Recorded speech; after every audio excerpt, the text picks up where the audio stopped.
you that your kids acknowledge your birthday? No, not at all. But it's important to them, I guess, because they would feel weird if I didn't set up some little special something. Well, it's nice that it's important to them. Yeah, I think it is.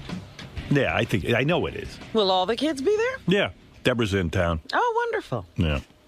I did not know that. Yeah, she's in from college, so before she goes back, we have a little dinner for my birthday. Well, that's nice. Yeah, other than that, though, I'm not doing anything. You know, I just... No hoopla. No. Well, do you think that at another significant milestone... No, I can answer your question You'll have already. a big blowout? No blowout.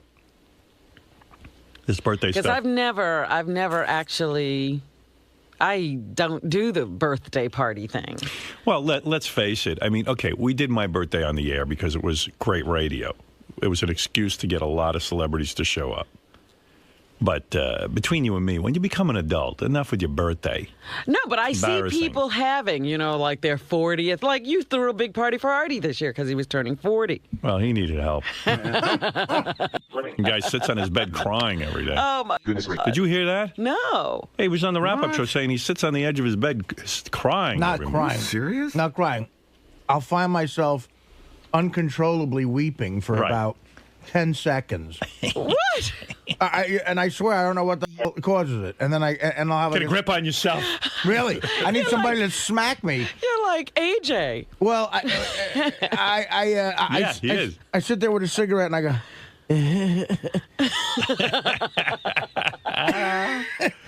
It's not. I might even have that clip. Hold on. Let me hear this. All right, here he is. This is Artie on the wrap-up show yesterday. I think Scott cries himself to sleep every night. Yeah, so do I, but that's besides the point. I like the guy. I love him. I feel I relate to him. I'm miserable, too. I'm miserable. Why? He's miserable. I could tell he's miserable. But why are you miserable? And I don't know why. I don't know. It's for maybe smarter people than myself to answer. I find myself every once in a while sitting at the foot of my bed with a cigarette weeping, and I don't know why I'm weeping. Is that true? Oh, my God, yeah. And then I go, and then I just stop. And then I'm like, oh, my God. And then I just got to keep going. Every day, life still is there, and you got to get up and go do it. But do you ever stop and think, like if your dad were alive today in good health, and he heard you talking like that, he would fucking grab you by the head, smack you in the head, and go, you have a fucking great life, Artie. I tell you what, I'm starting to think my old man was miserable, too. I'm thinking back now. You think it's like a hereditary thing? Maybe. I don't know. Like depressed. Scott's Artie without the talent or the money. Wow.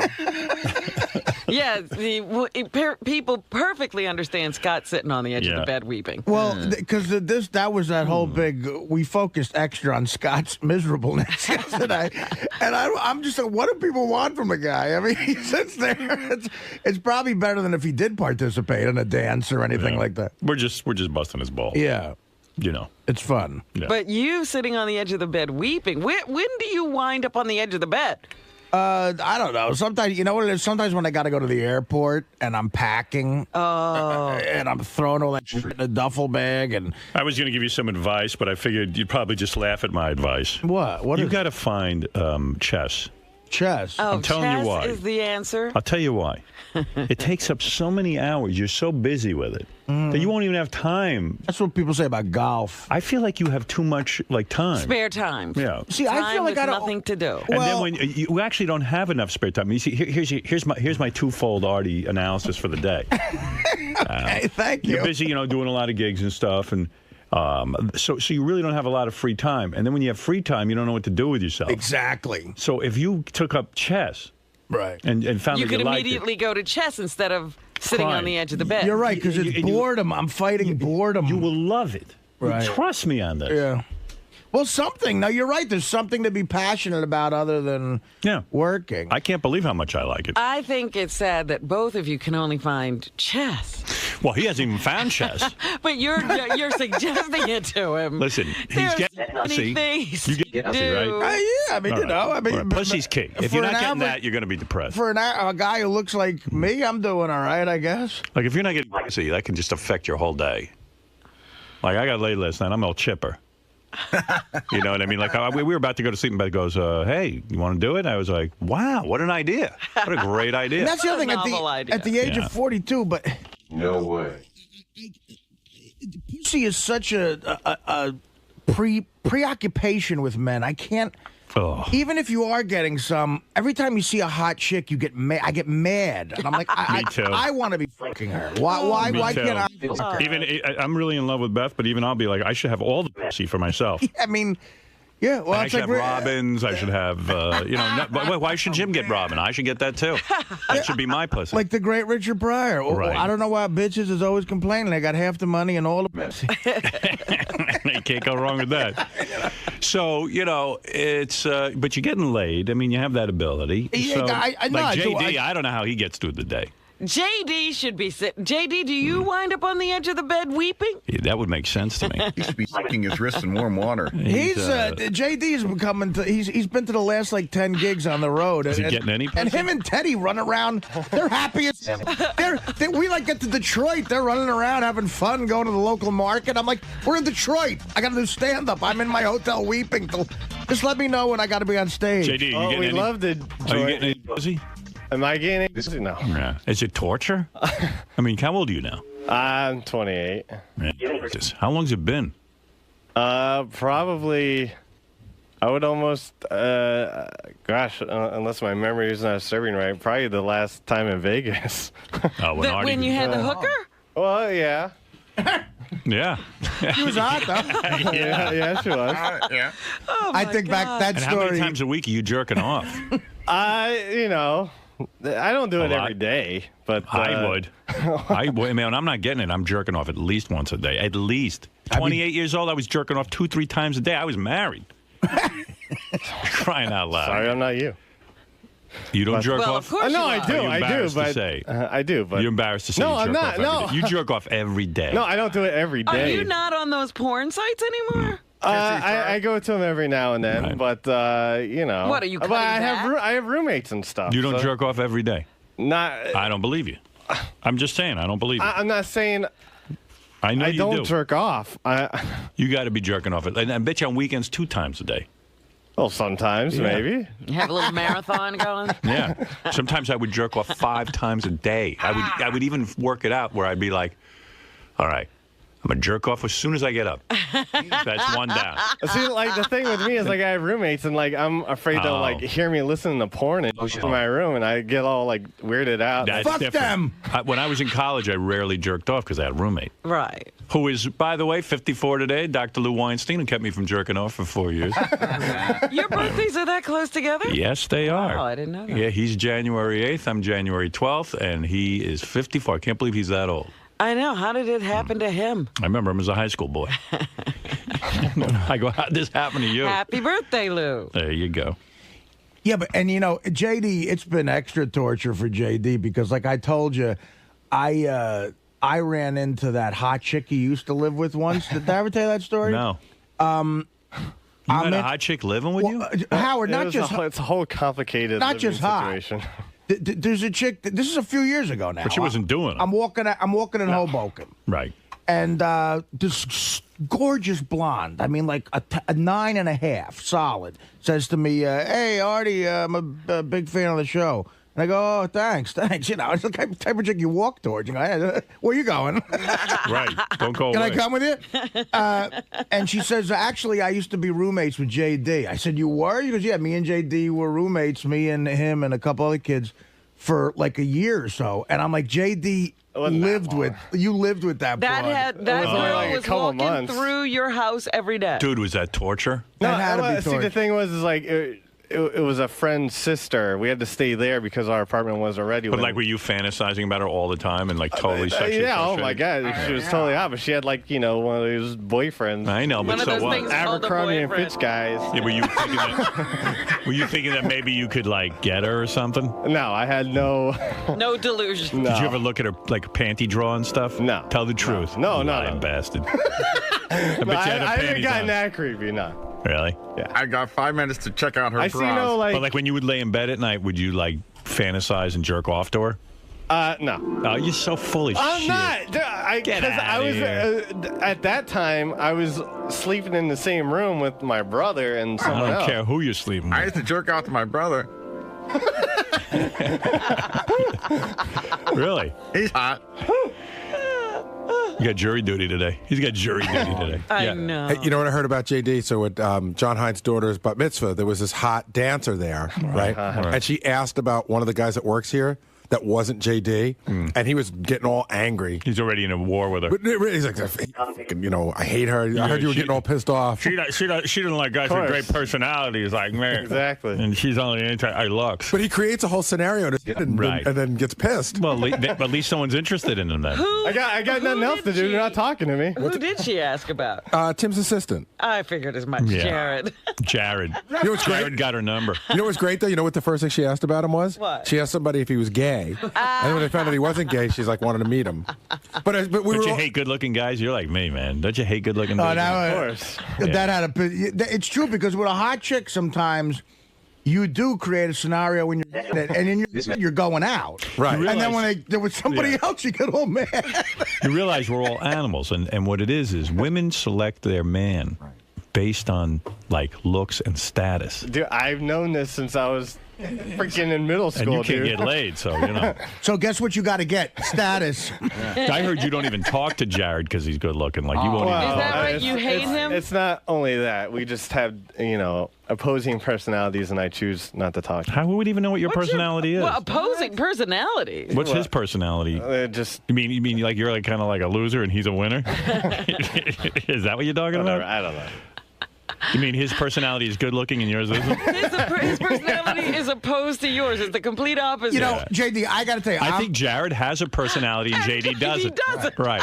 I'm the same way. Right. I'm the same way. Like if a good-looking guy, I'll tend to hate them. But Jared actually is a nice guy. Well, that's he's nice to you, but he's not whatever. nice to you. He's not What do nice to you you. He's been very arrogant sometimes, and I've just Oh, chosen. really? Oh, I don't like Whatever. to hear that. I really don't want to talk about How is he? Like, how does he even interact with you, Jared? I mean, you have it nothing to do hasn't with it. happened for a while, so When was he arrogant to you? just it's not like No, I he's wanna just- know. He's just been he's thinking he's being funny, and I don't think it's What that does funny. he do? He goofs don't on know. you? That's not right. Oh, that's wrong. No. He's fine. Whatever. No, why won't you talk to him? Come on. No, Are you mad at him because he has a life? You hear him I am talking about too. his life and you get pissed? Yeah, he got her never. I'm going to war with him.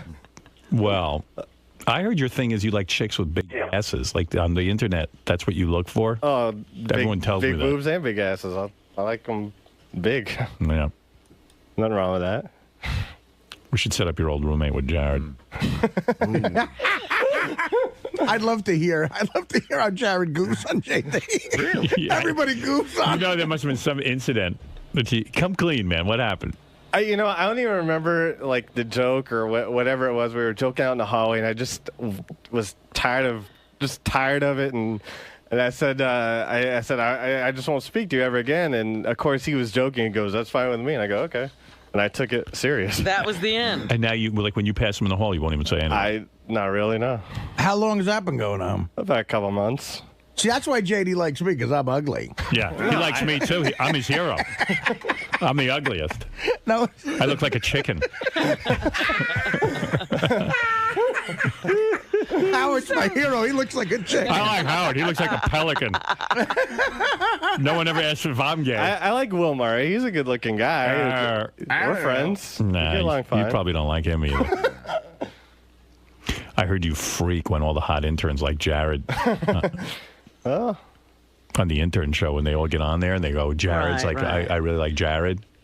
Well, I guess Jared and Will. You could have that argument in your Jared's a rotten guy. He'll only hurt them. I would be good to them. Why can't they recognize my beauty? Yeah, he would only fuck them. Those bitches are so shallow. He'll gonna feel sound good and you leave him. I would tell them about the screenplay I'm never going to write. I'd show them my iPod.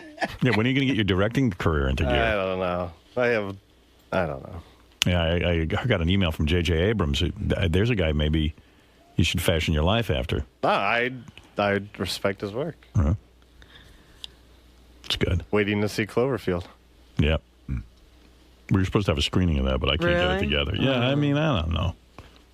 Because everybody's a buzz about that, too. Yep. What is Cloverfield? It's a new movie by monster J.J. Abrams, and nobody can figure out exactly what the monster is. I said to JJ, why don't you just give me a private screen? Not a private screening, but let me just give me a copy, and I'll watch it in my house. He goes, well, I'm worried about the sound. And I go, dude, I got to set up in my apartment just as good as a movie theater. You know, which I don't, but... He wasn't going for it. I don't know, maybe. I just... And then they said, well, we'll give you a copy to see, but a guard has to stand in your apartment while you watch it. Oh, that's... I said, do you fucking guys really think I'm going to bootleg your dumb movie?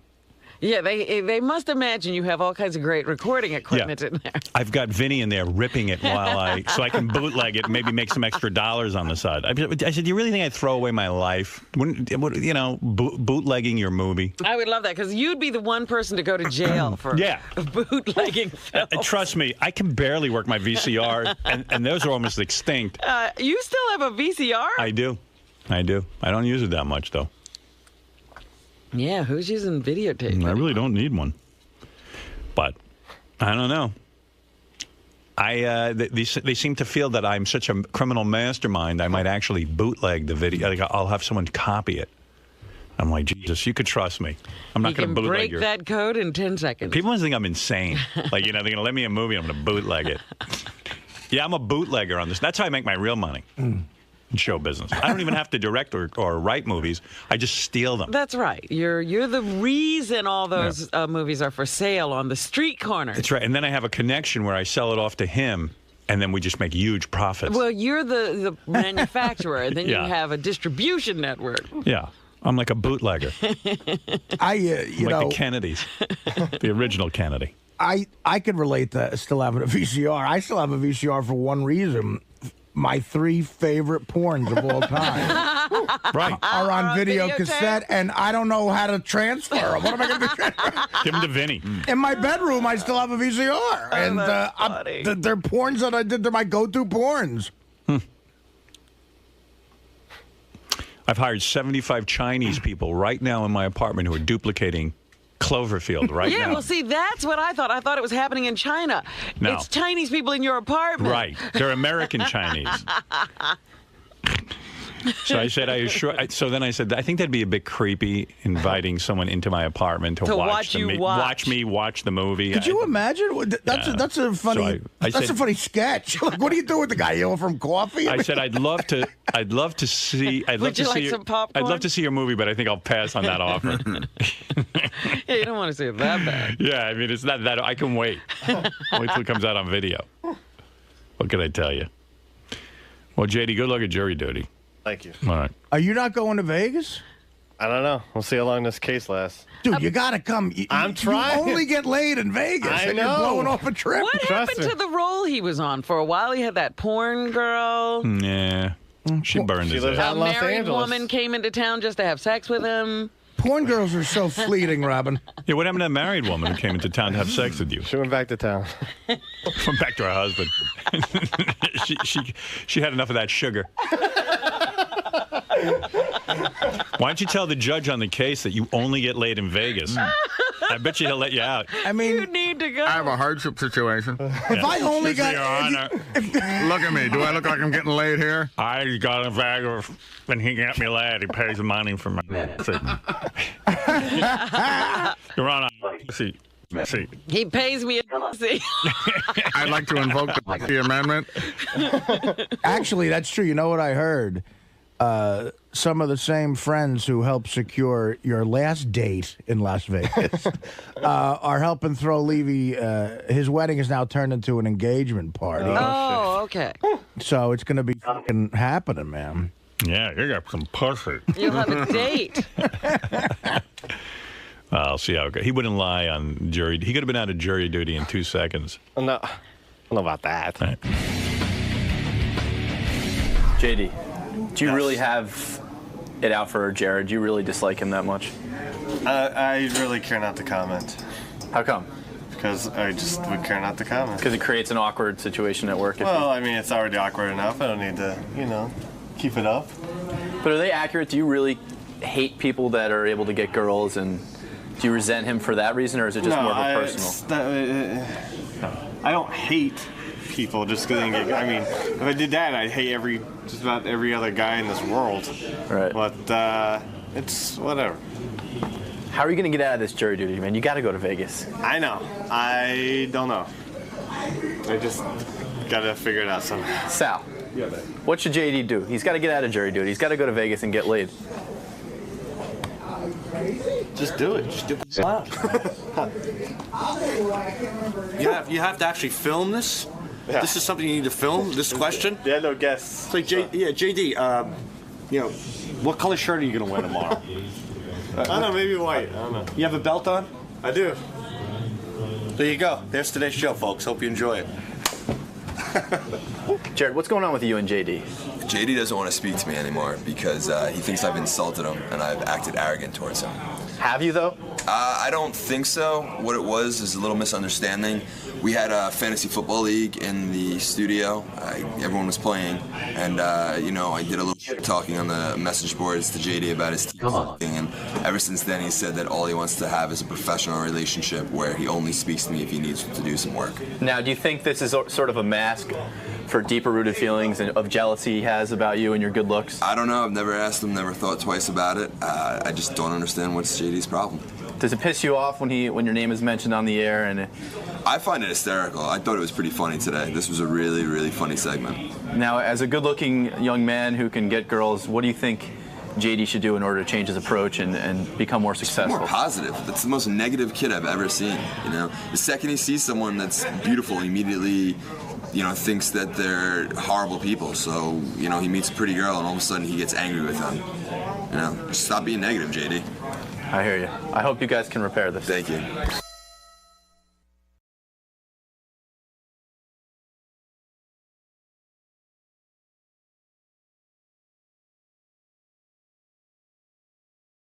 Go ahead. John from Chicago. Hey there. Hey. Happy New Year to everybody. Same to you. I thought you guys would like to know, I was at the Satai on Saturday, the outdoor bar there, Howard? Mm-hmm. Sure. And it was a beautiful day. I was there with my girlfriend. We were drinking mojitos, and we see this guy walking toward the little eating area right by the bar. I know it well. He was with a black gentleman that was about his same height, but nowhere near as wide. And it ends up being Artie. Yeah, and so, he was there. We're huge friends of the show, and love the show, and we were so happy to see Artie. We went to... It couldn't be Artie. He was in rehab. He called me that very day and told me he was booked in rehab, intensive therapy. Well, he was in one of those white robes that you wear at a resort. So, yeah. But I imagine that you just escaped. That in rehab. He was in a straitjacket when we spotted him at the. Was he drinking? The interesting thing was, it looked like he and this black gentleman that he was with were headed straight for a table right by us. And now we had a few drinks, so we weren't thinking of his current problems, so we were going to send him a drink. Not bothered. I know that celebrities don't ever like to be bothered, but maybe just thank him with the drink and just give him a quick cheers or something. Yeah, not a good idea. Well, now I realize that. But anyway, he came to the open table, beautiful view, you know it well, and then something happened where he just got really scared, and before he sat down, he turned around and ran right back to where he came from in the Satai. So I don't know what happened. Wait, the real Artie is on the phone. The real Artie. All right. Artie. Howard, what's up, man? Hey, man. This is really Artie? I don't know. It could be tape. It's probably not. How you want me to give out your address in the Hamptons? No. How about saying today's date? Today's date is January the 5th. That's Artie, everybody. Right, so you're really talking to us. Hey, yeah. man. What's happening? Listen. I had a call because I'm getting 2 million calls that I was out on a boat with Ross. No. Ross said you weren't on the boat, but you were at the Satai in Miami when you called me and told me you were in rehab. Listen. First of all, how was the pool? I went through 8 days of the biggest of my life. Yeah.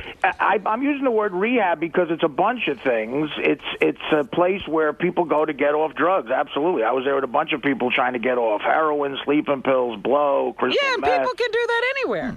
Yeah, but I want to listen. I'll save all this when I come in. But you got to come in and tell us all. I don't know if Colin Quinn wants to. Colin Quinn and my sister led the most retarded. It was a more started intervention than when I tried to help KC out. I was held up in my, in my bedroom in my apartment, and I was out of it. I wasn't in a good way. It was 2 days before Christmas, and my sister, who's like an angel, she came to help, and she comes every day to make sure I get out of the house. And so I saw her at the door, and I look, and I see something that looks like a cop sleeve next to her. I'm like, "Who are you with?" And she said, "I'm just with Colin." And I go, "Well, it looks like a cop." And then Colin goes, "It's a fucking jacket the Army gave me." Hey, but Artie. Yeah. So I'm trying to understand what happened here. So why were you in rehab anyway? I thought you were fine. Oh, yeah, right. Were you doing stuff? What was going on, Artie? Tell us now. Was I doing stuff? Yeah, I was doing everything. Were you doing heroin? Yeah. Oh, you were? Yeah. And you wonder why we call you a liar. Yeah, well, listen, Robin. I still believe you weren't doing it. Would you lie about that or what? No, Artie, I would never. You wouldn't lie about that. If you were trying to keep a career going, you were on heroin, you wouldn't go no. You've never lied anything? You ever lied to a boss about anything? Sure, but I wouldn't tell people I'm not a liar. Enough said. But Art, how did you know? I mean, when you called me and said you were in therapy, how'd you end up in Miami? He got lost on the way to because I left Artie this beautiful message about how proud I was of him, and then the next thing Gary calls me up and goes, "It's all bullshit." I go, "What are you talking about?" I said, "That's the other thing I'm calling about. That asswipe Gary. It's not bullshit." No, but Gary was right. I mean, I went. It's not. No, Howard. I went to a place. Listen, I went to a place that's in South Florida, right? That Colin Quinn found for me. It's a spa, though, right? It's not a rehab. It's not a spa, no. Okay. It's a place where people go to get off drugs. It's a place where people go to try to help themselves get cured of tons of awful diseases. It's not a happy place. When you say a health spa, it makes it sound like it's a happy place. These are people. Everyone there has a lot of problems. But do they let you off every afternoon? It's not a lockdown, but I didn't go anywhere for 8 whole days. The problem is, I was supposed what do you want me to do? I'm not going to move there. No, but I went there and I. But all right. What? So the day that I called you to congratulate you on being in rehab, where were you? Someone told me they saw you at Nobu. Yeah, right. That day I was in Miami. But, so you called from the Satai. But listen to say, Howard, I'm in rehab. Right now. What? I'm in a hotel right now. It's a nice hotel in Miami, but I'm not. Oh, you are? Oh, you're not at the Satai. So why aren't you at work? Because why are you in Miami? Because I'm still doing treatments at the place. I couldn't deal with staying at the place anymore after 8 days. I didn't love the room I was in. I kind of You see, this is the kind of rehab you have to have. Everything has to be the way Artie wants it. Listen, Robin, if you knew what I paid for this fucking rehab, I would have said to myself, where's the butler, for Christ's sake? So when you went I dropped a lot of money going here. My sister came down for 4 days just to make sure I didn't go anywhere. So but isn't Miami far from the rehab? It's like 75 miles. It's about an hour. An hour. Yeah. So for 3 days, I've been commuting back and forth. But I would rather do this than stay there at night. I've been dealing with a psychotherapist there. I saw a psychotherapist 4 times.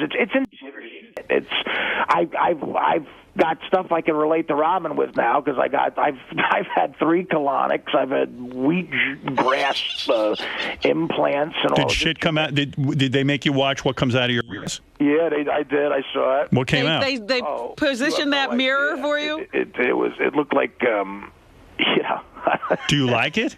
No, it's gross, but it's so they really convince you that it's necessary for your health. Like while this woman is shoving a tube in my ear, she's going, "Do you know Elvis had an 80-pound colon when he died?" I'm like, no. And, did you really lose 20 pounds? Yeah, I lost 20 pounds. Well, here's what happened. As soon as you get there, they take blood work on you. So I was scared to death of that. That's why I've never gone to the doctor. I'm scared to death of blood work because of my liver. Mm-hmm. So they took blood work because my sister insisted. So I was like, all right, I'll just see what's going to. I thought they were going to say, look, you got 3 weeks to live, So what did they find? They found that I have insanely high cholesterol, which I sort of figured. I have a way higher blood pressure than I normally do, which I figured. But the only positive news sort of was there's 6 liver enzymes. All of them were fine except for one, and that happens to be the most important one, but that was through the roof. And they said, look, the good news is it's reversible, but you have to do something immediate. So they put me on these treatments where this wheatgrass stuff, when they put wheatgrass up your ass. Now that's got to be worse than coffee. Well, it is, but Robin, I have a lot to teach you. Coffee is acidic. This is all alkaline. What you're doing is killing yourself. This is a lawn. They put a whole lawn up Artie's ass. They put a lawn up my ass. That's right. He got. And you know what? It's a Jamaican woman doing it. So Jamaicans are fucking obsessed with grass, smoking it, putting it up my ass. But Artie. And so it goes to the liver in 7 seconds. So now what it does, they said, look, we're going to give you one of these in the morning, one of these at night. So that combined with not drinking or doing any drugs anymore, your liver is going to start to feel like it's going to jump out of your body. But that's good because poisons are being released from it. So I was like, whatever. So they do those extreme treatments for 2 days. And I thought I was going to have to go to the hospital because they were right. My liver felt like it was going to just jump out of my gut. I said, guys, you might have missed something in the blood work because I think I'm ready to die. And they said, no, it'll go away in 10 minutes because all the poisons are going. And then in 3 days, I never felt better in 20 years. I had this clarity about me that I just never had before. And I started, like usually when I go through 3 years, if I try to get back to being healthy, I get on the treadmill. And this is the most depressing part. I can't get by 3 minutes on the thing. Right. After 4 days of living like that with those wheatgrass things, my first attempt on the treadmill, I did a mile and a half in 15 minutes, which for me is insane the first time.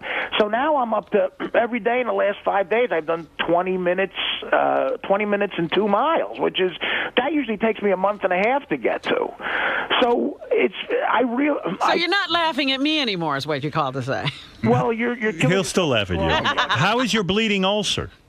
Well, that was something else they had to address. They said you don't have a bleeding ulcer. You have. They use that word. I guess they agree with the Sarno thing because they said, listen, you have what a doctor would call insane. What is it? The B feedback. Biofeedback. That you're all stressed acid out. reflux. Well, yeah, acid reflux. That's the word they use. Yeah, that's something Sarno talks about. People laugh about that, but they said, look, the psychotherapist is going to get into that with you. And they go, usually, this place isn't going to give you any medication for that, which is, I said, okay, but now, especially with this Travolta side going on right now, I was like, you sure I don't need any medicine, you know? Right. They said, no, you're going to feel better, and a lot of it is psychological. So I said, okay, because I did still have the pain in my stomach. After 4 days of that, and after talking to this therapist a few days, that pain is completely gone in my gut. Now, you said to me on the phone that you left a message saying you think you're cured of all heroin You're addiction. done with heroin. What I said is, I said this to you, Howard, too, Right. on the phone. Is that what you're talking about? That's what I'm talking about. Yeah, well, what happened was I let myself detox for a full, like when you let yourself go through withdrawals, the experience I've had, that fourth day is the worst, man. It's like that's when you better have someone to like tackle you before you get to the door, because that's when you go through the worst. But if you can get through that to the fifth morning, it's usually not bad. And I hate to say it, I've never really done that with myself for like the last 3 months. I got to a seventh day, but on this program, and the withdrawals weren't even as intense. And you know what? I just feel like a new person. See, that's what he said to me on the phone. Then I got worried about you because then I heard you were in Miami, and I said that can't be. I said to Gary, he's already in rehab. He's drinking to celebrate his. Right. I'm not. I haven't. I swear. I don't know. Listen, guys. I am Howard, and I'm telling you this right now. I've been clean for 2 weeks, and we say this as a joke. When I come back to the show, I will totally submit because you don't have to submit, but you never have to lie to me about anything. To yourself. I know, Howard. I don't. You know what I said to somebody? Somebody said to me they wanted me. I knew that this intervention was coming up because someone had approached me to be in an intervention with Artie. Right. And I said no because, first of all, I never heard of this guy before. And I said it's like if I said it's like if Marianne from Brooklyn called me and said let's have an intervention with Artie. Right. And I said, well, wait a second, I'll go do my own intervention. But I said, my problem with Artie is that I don't have a problem with Artie. Artie comes in, he does his work, he's really talented, he does everything well. If he's fucking up elsewhere. Yeah, I said, if he's fucking up, I'd go to his intervention and say, I don't have a problem with him. Yeah, so you don't have to go away from me. Yeah, I mean, you don't have to, you never even have to lie to me because as long as you're doing your job, I'm okay. I mean, I would, like I said in my message, I'd encourage you to get help anytime, and if you need time to get better, then that's time you need to do. But I just have to point out one other thing, which is what I was saying all along. Artie kept saying he was going to the doctor. You know, he had these insane doctor's appointments at 4 o'clock in the morning. Yeah. And I told you it wasn't true. Hey, by the way, Artie, your therapist in Manhattan just called. He's so proud of you. Listen, first of all, what I just want to say, I will submit to random drug tests. Just let me know when they're going to be. No, but also, this therapist... Wait, some people have some questions. This therapist works with me about stuff. It's a Mideastern guy. It's right out of like one of that clip that Fred plays, like, you know. Hello. Yeah, that's exactly what it sounds like. And that accent is incredibly relaxing. And he deals with, he goes, picture yourself in a world that doesn't exist, an unforeseeable world where you don't do drugs. And people are smiling at you and they love you. And, you know, so he deals with stuff that's like a year down the road. He's like, pretend you've gotten through this. You know, sounds very New Agey. That's a guided meditation, Artie. Yes. Yeah, okay, exactly. And I guess that's what they...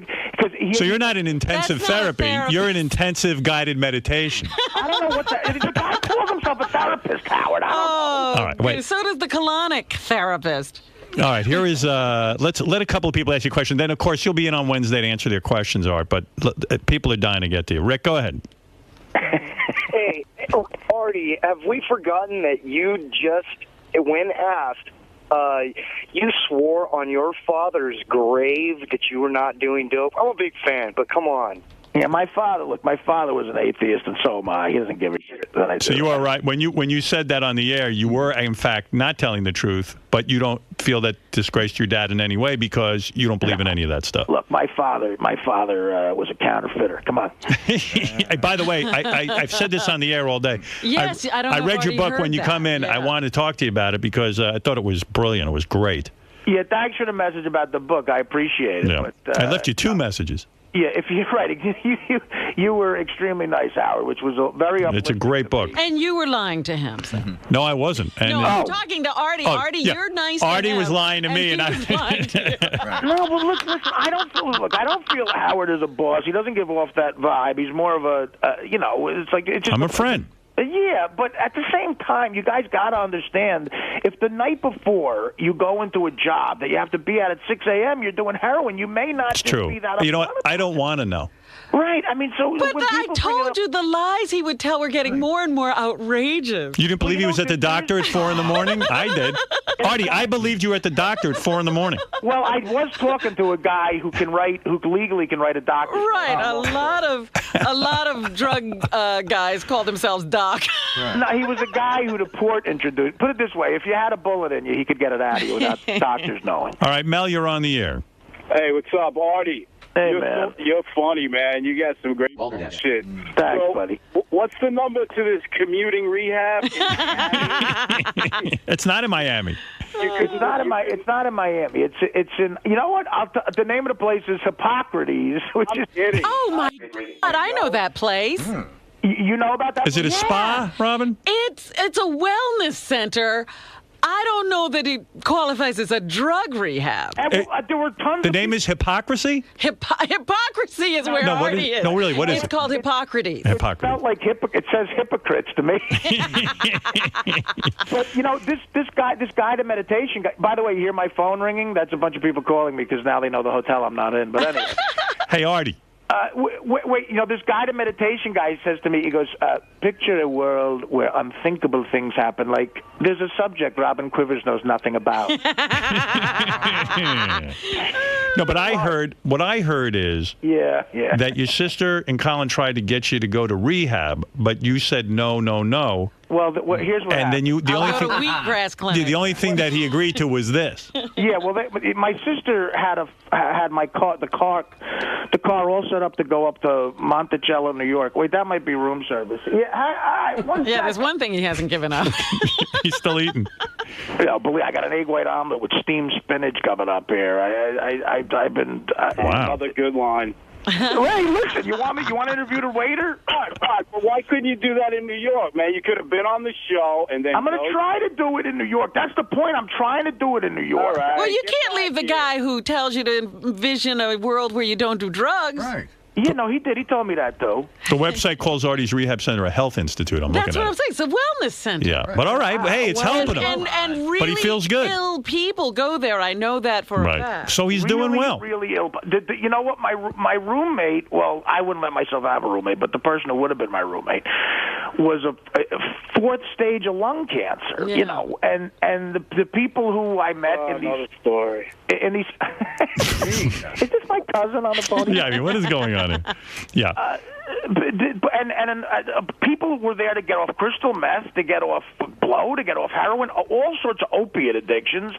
I mean, what do you want me to tell you? Let me ask you something, Artie, because somebody said that they sent 2 people with you to Miami. No, what it was is that I guess his sister said to 2 guys who were going there, "Can you keep an eye on Artie?" The next thing we know, Artie's dragging them off to Miami. Wait, how did you find out? How did you find out about all this shit? Oh, I find out everything. I know you do. Yeah. So you took 2 He's other already- people out of the place. Yeah, he's already corrupted 2 people and brought them out to Miami. 2 people. I met this one guy who was like a billionaire, and he says to me after 5 days in that place, he goes, "I got a car." I said, "You have a car?" And They made a was break. right around the corner from the wellness center. The guy's got to move. Spearmint Rhino. So Howard Spearmint Rhino is walkable from the wellness center. Oh, no. Did you go over? The 2 kids did, and they almost got me to go. And I said, "You know what? I can't do that. I can't. If I go there and someone recognizes me, forget about it. I'll end up getting coffee for Elvis Duran." Oh, that's so funny. When are you coming back? Are you on Wednesday's show? Yeah, I'll definitely be on Wednesday's show. I got to hear these stories. Well, now you made me feel guilty. I'm going to blow off this other thing. No. No, You do whatever your you thing. need to do. It's okay. Don't worry about it. But I know. Look, I apologize to Gary. I heard he said it was bullshit. I know why he would think it's bullshit, but I swear to you, I did a really strict health regimen. What are you swearing on? Could you swear on something? You don't believe in anything. I didn't know you were back on heroin. Listen, I see this girl every once in a while who's not the best influence, put it that way, and every once in a while she's around, you know. And, I know that girl. Yeah, you do? Yeah. How do you know her? Met her at Artie's. All right. Oh, you know what? Robin did meet her. You see, I know what's going on. All right, well... So what are you going to do now? Are you going to be now thin, healthy Artie? Like, are you going to... Well, I'm going to try to get way thinner. I mean, you know, look, I weighed myself when I left for the place, I weighed 301 pounds. It was terrible. And when they re-weighed me again a few days later, I was down to 287, and then I got to 280. I haven't weighed myself in a little bit. Look, I want to get thin. I shaved for the first time in 3 years, it feels like. I of course, getting thin is part of this, but just keeping this clarity that I have off of dope, What do you see when you're so clear? Yeah, I feel great. Hang on a second. Come in! Listen, it's like a 3-ring circle. What's going on? Well, you guys are there announcing what hotel I'm at. I did not announce what hotel you're at. Who knew you were at a hotel? I thought you were at a wellness center. I was in a wellness center that got to be... Well, you announced what wellness center you're at. I love when he blames me. No, I'm not blaming you. Oh. When I called the show, a person called me up and said, "Art, they said you're at the Satai." And I said, "What? What's going on?" No, they said they saw you at the Satai. Oh, yeah, well, I was there. By the way, the Nobu here is amazing. They saw you at Nobu. All right, listen, Artie, it's getting late. I want you to... I'm sorry, buddy. No, don't be sorry. We're finishing work today. Yeah, we're at work. And I'm finishing rehab, Robin. So, listen. You know, Artie, I love you. I love you. We want to see you get well. I'm really happy you're feeling good. I do feel great. As I said in the message, I encourage any kind of help you can get. Thank you. And I'm happy you're doing it. I'll see you on Wednesday. Feel good. Feel better. And Howard, I'll explain why I am. You know what? I'm at Caroline's Thursday night at 8. Perfect. Friday night, this Thursday the 8th, and Friday night the 9th, I'm doing 3 surprise shows at Caroline's. And I'll explain why I'm doing that. I wanted to make sure I did that after I came back to you guys, obviously. But I'll explain why all that's happening. And people will be seeing the new Artie, 20 pounds lighter and fully shaved. Fully Right, Shaved it's- at Caroline's this upcoming Thursday. All right. Buy tickets now. But I will explain why I did that, too, because I heard you guys were goofing on that. Artie's Biggest Loser tour. Yeah, okay. You guys, if you need me, put up the fat loser signal. What is it, Ralph? Yeah, Ralph wants to say hello to you. Yes, Ralph. Artie, I'm glad to hear you're doing well. Ralph, 1 second. I really got to let the room service. Go ahead. 1 second. Room service. No, boo. He's got room service in rehab. I'm not holding out much hope on this one, but No, I don't think this will last. Next week. Yeah, well, you could see why we were thrown when, as I'm making phone calls to Artie over the weekend, telling him how proud I am of him, then we find out he's in Miami when he's supposedly at the wellness center. But you always do that. You always get proud of him, and he lets Put it. My suite is so enormous. You know what we have to do? Put it right on the coffee table, buddy. We have to find out, how much he laughed at Lisa G's texts. Hey, put that guy on the phone. I want to ask him what's your breakfast. All right, hey, waiter, come here. Waiter, come here. Sir? Waiter. He's a Chinese guy. Hey, come here, buddy. Tell me you're on the You air. know who Howard Stern is on the radio? You ever hear Howard Stern? Satan. Talk to my friend here. He wants to know what I'm eating. Tell my friend what I'm eating for breakfast. Yeah, come here, buddy. Come here. He's going to get on. Step over that cocaine. Right there. Artie sounds like he's high now. Yeah. Hi. Yes, sir. The client is having one omelet and orange juice. Yes. Yes. That's it? What's in the omelet? Spinach and mushroom. And is it egg whites or No, it's no. Whole eggs? Yes. another lie? See, and is he having toast with that? No toast. No toast. Interesting. What kind of bread?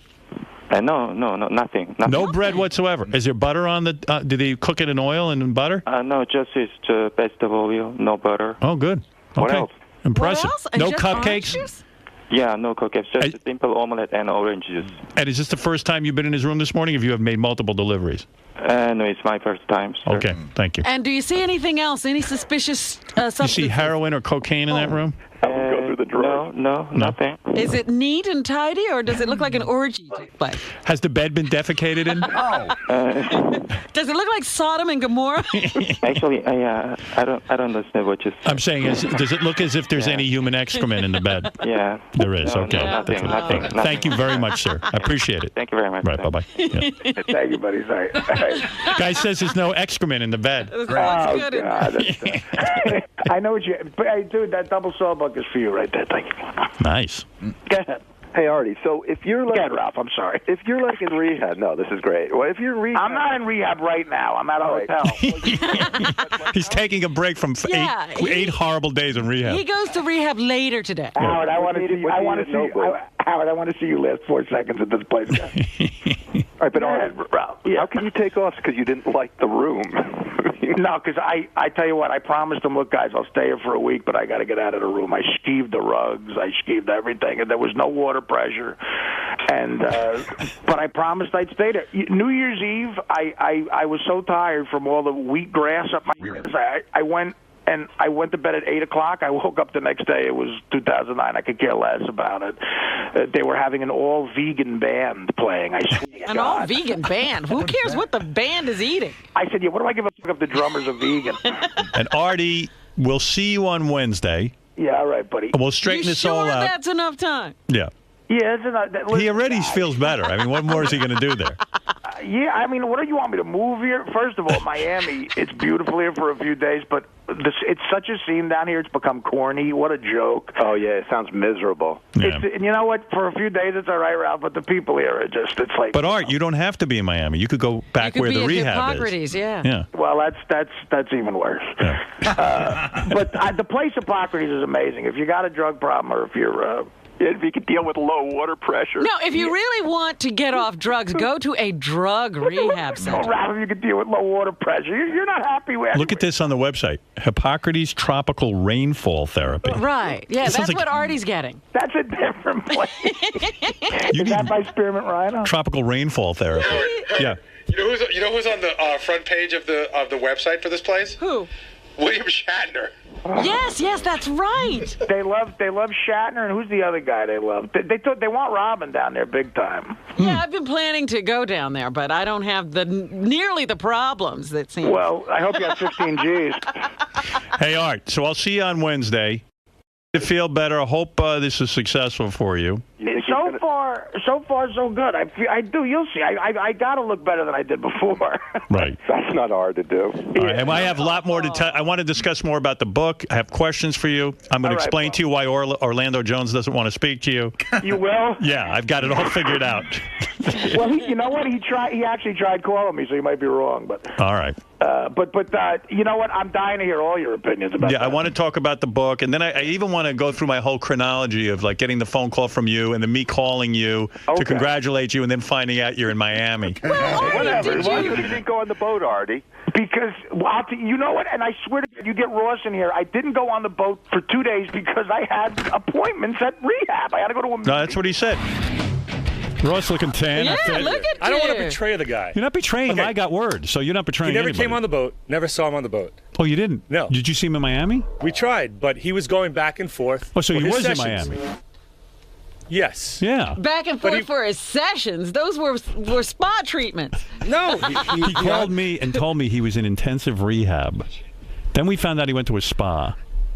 I don't know what you call it, but then we heard he checked into in Miami into the Satai. I think just to sleep. Honestly, I swear to you. But why would you leave rehab if you're in rehab? I know. Maybe the beds were nicer. I don't know. But he was honestly. But he wasn't with you on a yacht. No. Was he with you on the yacht? Or no? I swear to you, no. We tried to hook up, but the time frame didn't work because he had to go back. He had like early afternoons off, so he'd go back and forth. I swear to you. All right. Afternoons off from rehab. A lunch break.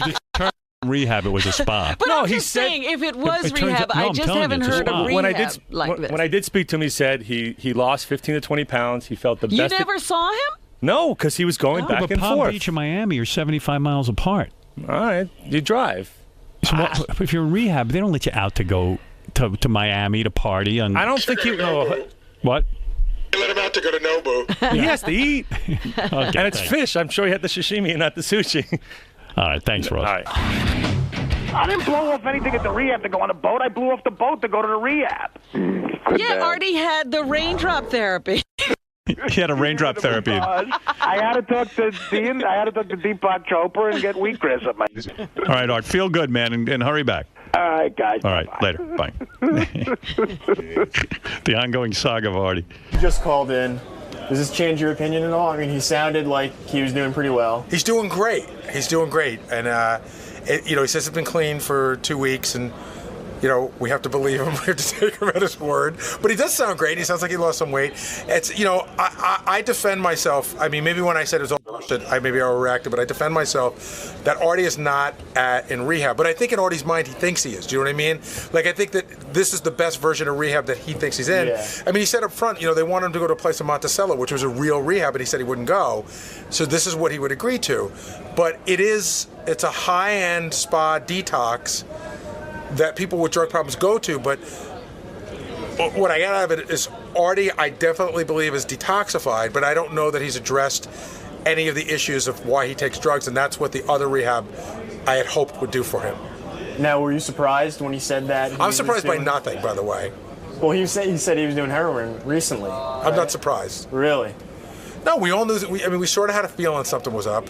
One of the guys in the office was saying, if this was 3 years ago, we'd have gone, oh my God, it would have been like earth-shattering news, and we were all like, yeah, all right, he's doing it again.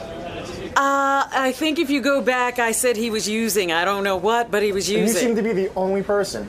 No, well, you know what? That's why drug users lie, because they can, if they're consistently lying, even though their lies are ridiculous, people want to believe. You want to believe your friends are telling you the truth.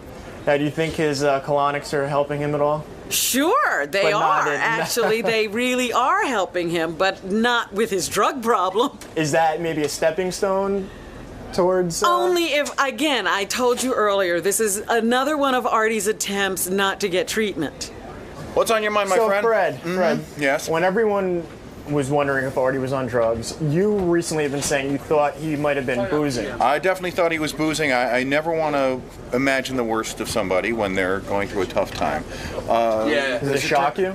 that he was doing heroin recently? No, and no. And I'll tell you why it doesn't shock me.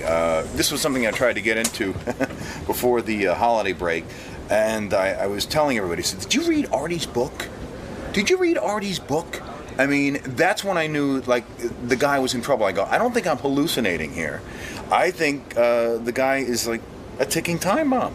And I worry about the guy. I guess you can't worry too much because Artie's going to do what Artie's going to do.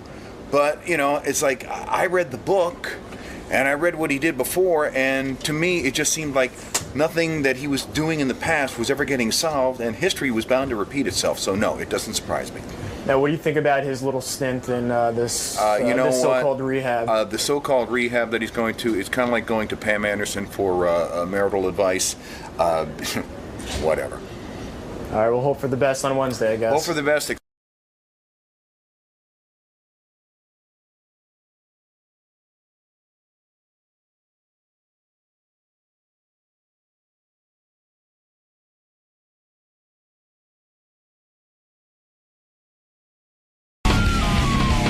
Hey, everybody. Well, where do you want me to start? With the Artie saga, or why Artie's not here, or Artie's not here? How much do you know? I don't know anything because I've been locked up in the desert. You know that. No, I didn't know you were in the desert. I was in the desert, locked up. How'd you get out? So the jailer went to sleep. I got a bunch of stuff to talk about. I just, I could just take a few phone calls because a lot of people are pent up and want to say hi. Or do you want to get right into the Artie saga? Well, I mean, Artie's chair is, just looming. Vacant. Yeah, it's bothering you. Yeah. All right, so here's the Artie saga, as best I know. Oh, jeez. I'm going to tell it from my point of view. Oh, I thought about him over the holiday, and I was hoping he was okay. Well, it's funny you say that because over the holiday, I went to Mexico for a week.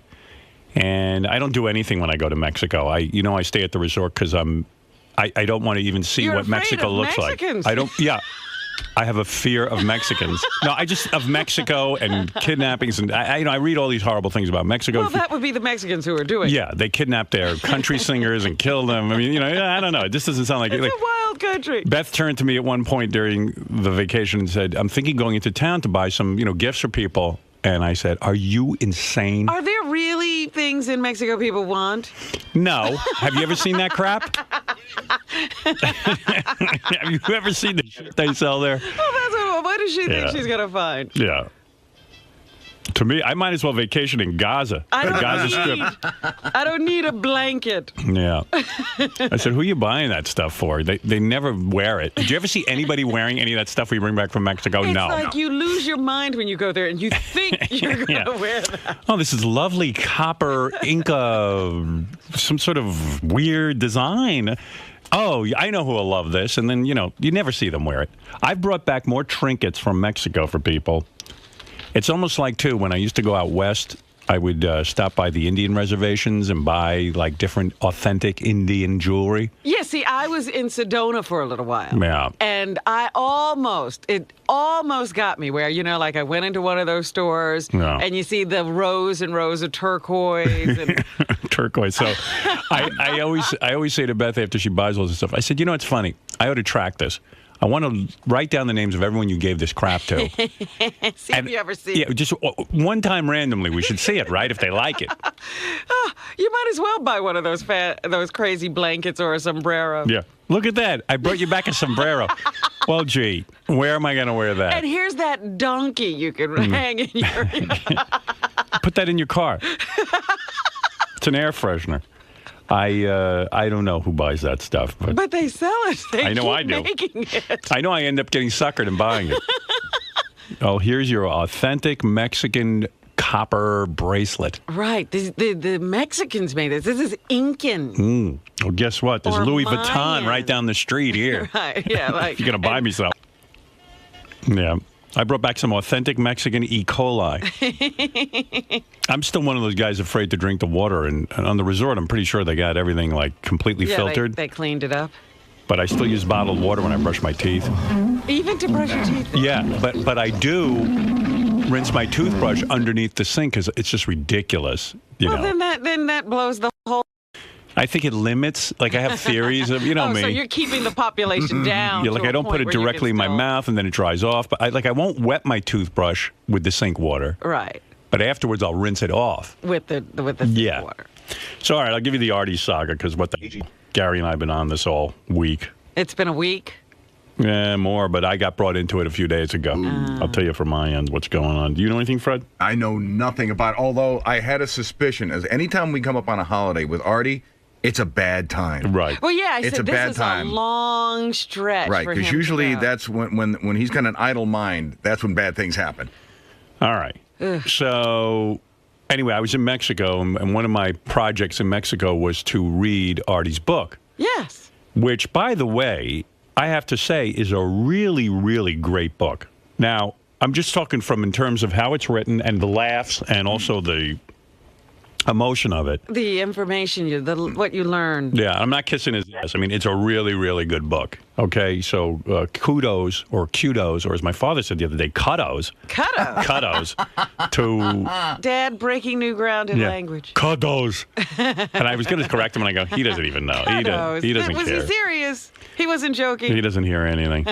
He couldn't hear himself making that mistake. Oh, my mother and father can't hear a thing, and I had my sister and her husband Pete, my brother-in-law, and my parents over, and it is so draining now because I love my parents and I love spending time with them, but Jesus Christ, you sit there and you go, my parents aren't easy. They think they're easy, but they come, and if you don't talk with them for 5 minutes, like you come to someone's house, you can hang out, maybe take a nap, whatever.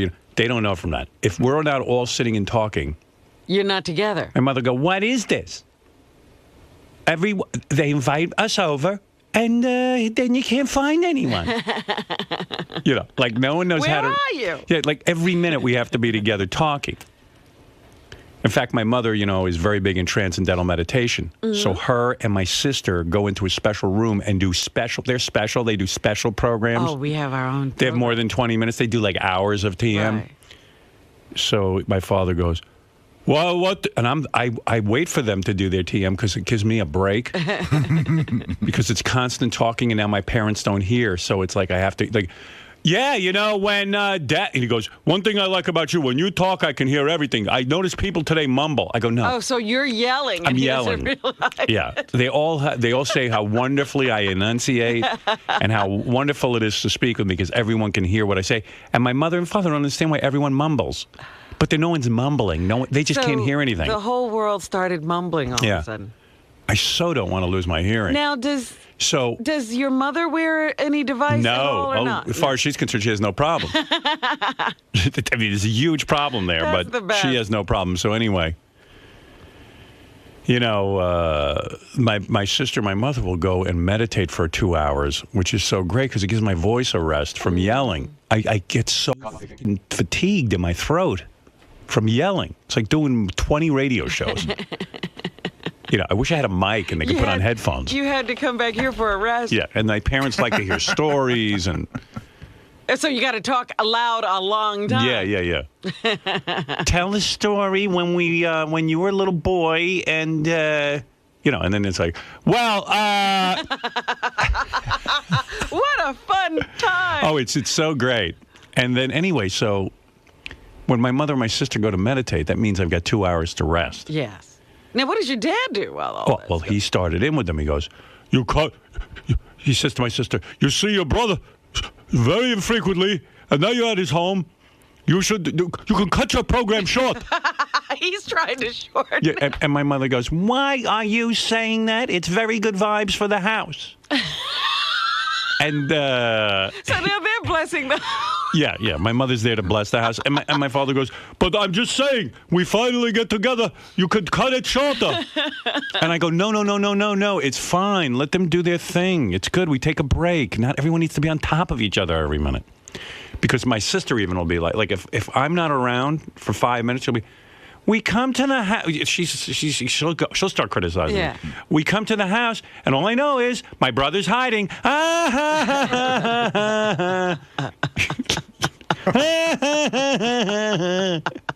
I know that laugh she Yeah, my has. sister's got a big laugh. I can't do my sister's laugh, but it's like, it's like the Joker. So it's like I'm on my toes. Even Beth says to me afterwards, boy, after your family comes, you're very drained. I go, yeah. Yeah, because I noticed Beth's family, they do have the ability to sort of hang out, you know, and just relax and chill out. I go, yeah, no, I said my parents and, my sister, they like constant dialogue. So, and then if I don't talk, if I just kind of rest for a few minutes, they go, what's wrong? What's wrong with you? Why are you so quiet over there? I'm just listening. Oh, you're listening. All right. You want to listen? All right, then listen. I don't know. Everything I do is wrong. I mean, you're never hitting the right mix of quiet and talk. No, there's never the right ratio. I thought I hit the ratio this time. I didn't hear any criticism. Oh, wow. Good for you. Yeah. I get criticized for everything. That's an accomplishment. You hit the right ratio. Yeah, I get my sister out to like the Hamptons. We were walking on the beach or something. She'll go, this beach I don't like so much because it's like Jones Beach. It's on a slant when you walk. I go, well, isn't every beach on a slant when you walk? What beach have you been on that isn't a slant? Wow. So, but this time I didn't get criticized too badly, and I really stayed on my game, Yeah. But I was pretty drained. You were prepared. You had rested up in Mexico, so you were prepared. Well, I was laying around in Mexico feeling guilty, like, oh, gee, I should see my parents and my sister. So I arranged a little soiree, But one thing about my family, if you're not talking, there's something wrong. And it's not real conversation where, like, you go, how you doing? Are you feeling okay? It's not like a real... No. It's my father goes, no. And he can't hear anything. So we're in the middle. Sometimes we're in the middle of, like, talking about family and stuff. And then he'll just go, did you read in the New York Times recently about what is going on in Israel? So, like, it comes out of nowhere. So, the conversation could be going one way, and he just switches topic. How do you feel about Governor Patterson and his appointment, possibly, of Caroline Kennedy? It's just, like, out of nowhere. It's whatever's on his mind. Right. So, like, we might be in the middle of, like, gee, I haven't seen my Aunt Sally. How's she feeling? How do you feel about... It's crazy. Because he didn't hear the conversation about Aunt Sally. And then I go, Dad, we're talking about Aunt Sally, your sister. Oh, yeah, Sally. Wow. But he's not seeing. My dad's totally with it. No. He can't hear what's Just going on. doesn't know what's going on. He's got 2 huge hearing aids now. Really? Like they're the size look like gramophones in his ear. Still doesn't seem to make a difference. And my mother refuses to get one. She's not doing it. No, she's not getting it. She's like, what? How do they deal with it at home? So, and I sit there and I get upset that they can't, my mother's missing conversations. I go, Ma, Beth just said she really likes the dress you got her for Christmas. Oh, the dress, yes. Right. But meanwhile, my vocal cords hurt. Yeah. From yelling out what just happened. I'm always like, I'm like the color commentator. I recap what people say. Now you got to go on vocal rest. And now my dad, his whole big thing is that my dad hit him up with 3 VCRs. Okay. He tapes with 3 VCRs constantly. And he evidently, like, there are 3 shows on at a time that he needs to tape, and he does it with VCRs. He's really involved in TV. Yeah, he's really involved with TV.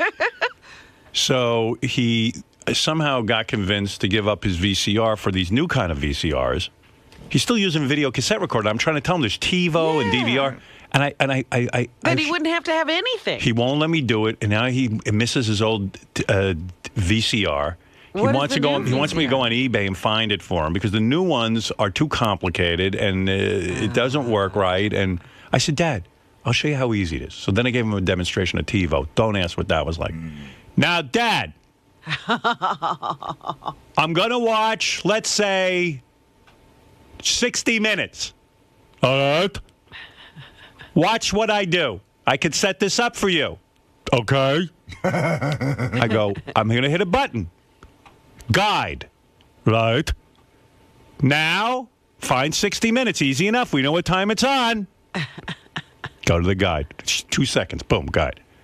Now you see the record button. I'm going to press record, 60 minutes. That's it.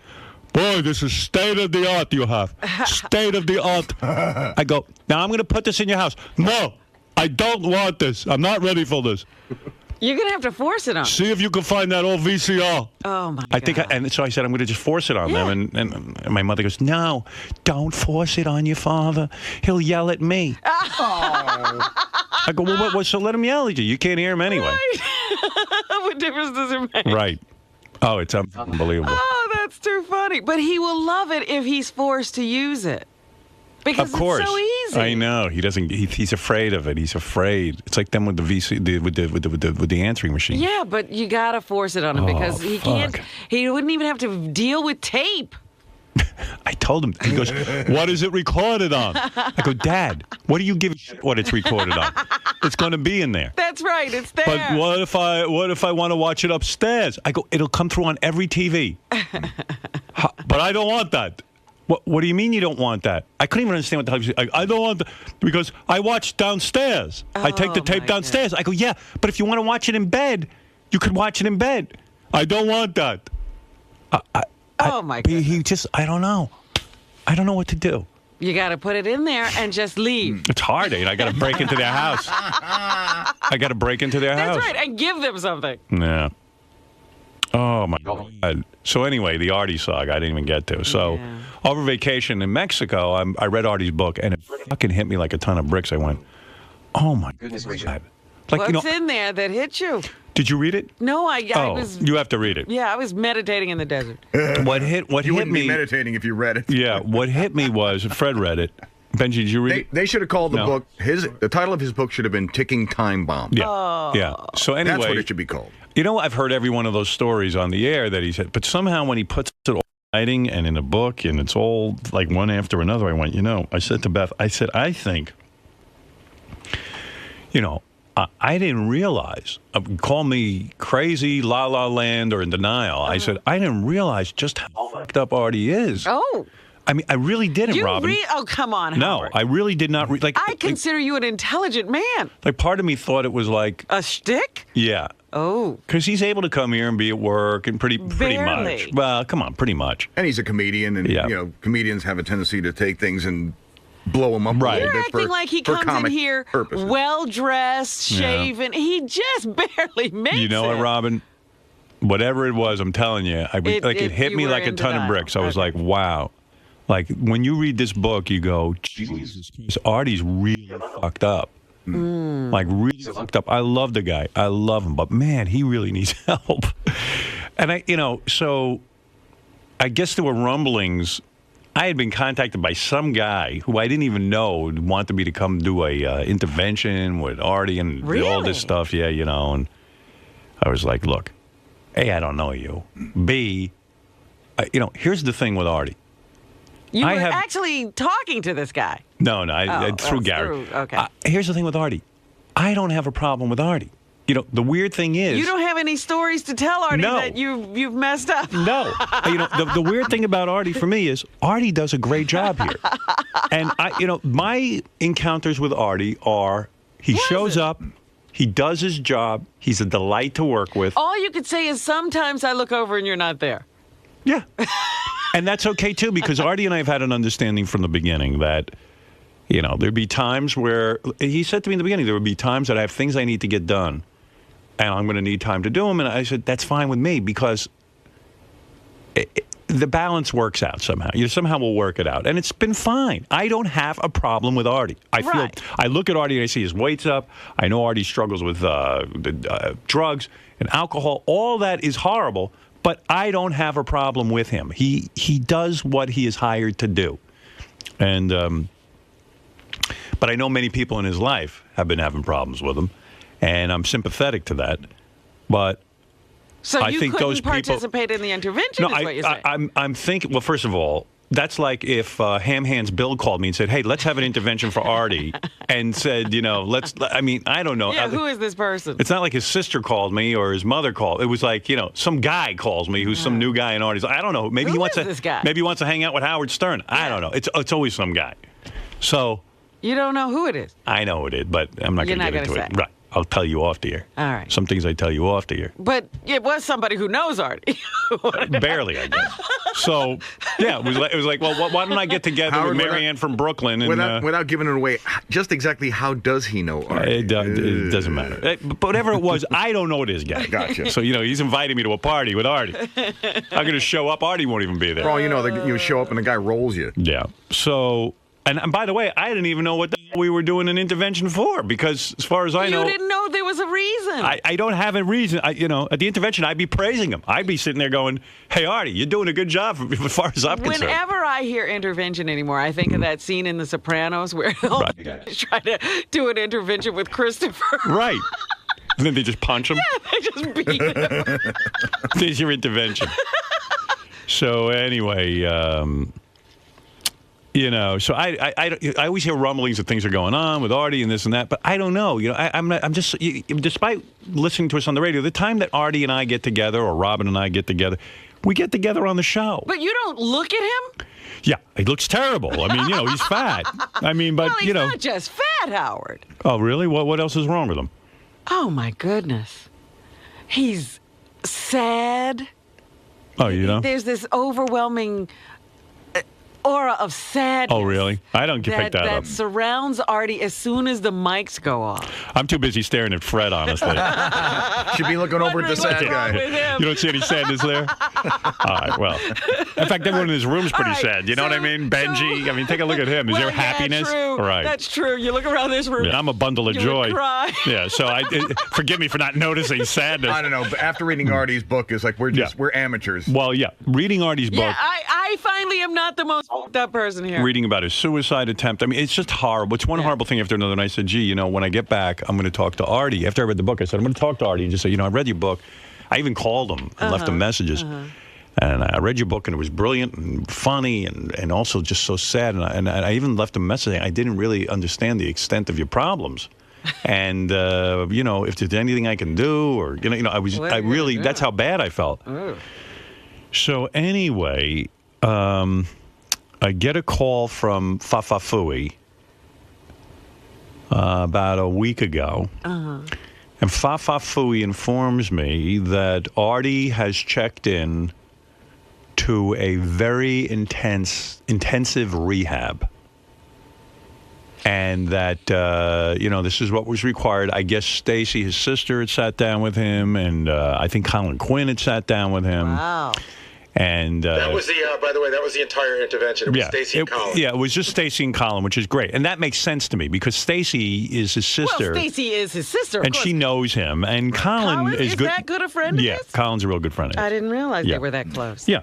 So, okay, that made sense to me. And they sat down, they had a talk with Artie, and I guess Artie decided to check into this quote-unquote intensive rehab. I wonder what was going on that... I don't know. That's a whole other thing. But evidently there was a lot of shenanigans. So the word I get from Gary is that this is great, intensive rehab, but Gary and I are both very happy. Yes. And I said, that's great. I said, Gary, I just read Artie's book. I said, you tell Stacy, tell Artie. If I hear from them, I would tell them that Artie should take as much time. I'm really glad he's in a rehab. This is something great. If he needs more time, tell him to take it. We'll certainly carry on and wait for him to get better. And I was very thrilled. And evidently, according to Gary, at this point, the word he got, this rehab, Artie was even getting wheatgrass enemas and Where did he go? I gotta go there. Daily therapy. Well, wait. Daily therapy. And according to what we hear, Artie's been sober, and he even, well, whatever. If he's in rehab, he's got to be sober, right? Yeah. It's good. All right. I'm trying to recall everything for you. Okay, all right. It'd be terrible if he was in rehab and you were still using. So then I get a message from Artie at the start of the weekend.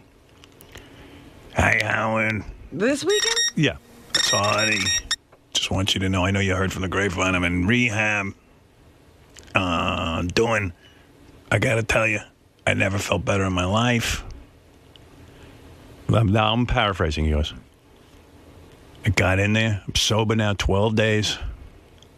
Just 12 days Yeah, he's got. right. I knew it. Okay, all right. Okay, but this is good, right? He goes, I feel better than I've ever felt. I think I got the heroin thing beaten. Oh, forget but it. listen. I'm just telling you what he said. This is 12 days in rehab. He goes, I lost 20 pounds. Nice. And I'm even getting wheatgrass enemas. He's very into it. And he goes, I got a lot of funny stories on the air, and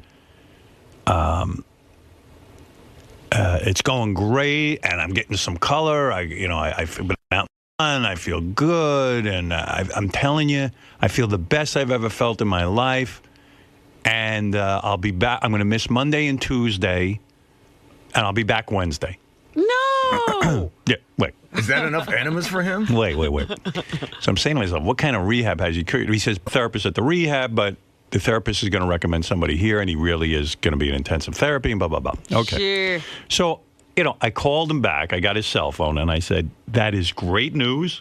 If you need even more time at the rehab, you take it. You should have said, I won't take you back. Stay there. I said, this is terrific. And I read your book, and I really think this is a great thing. The book's great, and you're great, and I'm proud of you, and all that. So then I called Gary to report the good news to Gary, because Gary's very concerned. Of course. We talk about it all the time. So I go, Gary, I just got a message. He goes, it's all bullshit. I go, what? I said, I just got a message from... He goes, it's all bullshit. What does that Gary mean? goes, it's all bullshit. So He I go, hasn't even heard you yet. Right. I go, Gary, you didn't hear me yet. What's bullshit? He goes, I know what you're talking about. Artie, rehab, it's all bullshit. He's not in rehab? Oh, I go, well, what's the bullshit? He goes, you know where he is right now? He's on a boat in Miami with Ross. I go, what? That's how bad an addict he is. Wait a second. Wait. So I go, Gary, what are you talking about? I go, no, Artie was just on the phone to me. He's in rehab. He goes, first of all, I found out it's not even a rehab. I go, what is it? It's a spa. It's a spa. Remember Colin went to fat camp? Yes. So he said... In the Philippines. So the best, I guess, they could get... Artie was no way going to rehab. Oh, my God. So he went down to this fat camp and... Hung out on the beach. He was supposed to... No, well, evidently they do have some... But there's no real drug addicts. Like, there might be one or two drug addicts there. They say it's more of a... I wouldn't call it a rehab. It's more of a detox. Yeah, but detox is like what different. you do. Yeah, that's not a detox for an addict. Right. So... Good Lord. He could have come with me. So meanwhile, he's missing 2 days of work this week. Because he's at a spa. But he's not even at the spa. He checked into the Satai in Miami and he's not there now. I think he's back at the spa. But he spent the weekend in Miami with Ross. Jeez. You are kidding me. That's the word I'm getting. Here's how I knew. What is wrong Robin, with all of you people? Me? What are you doing, all of you people? What's wrong with him? Here's how I knew there were issues. And why isn't he at work then? Because he's rehabbing.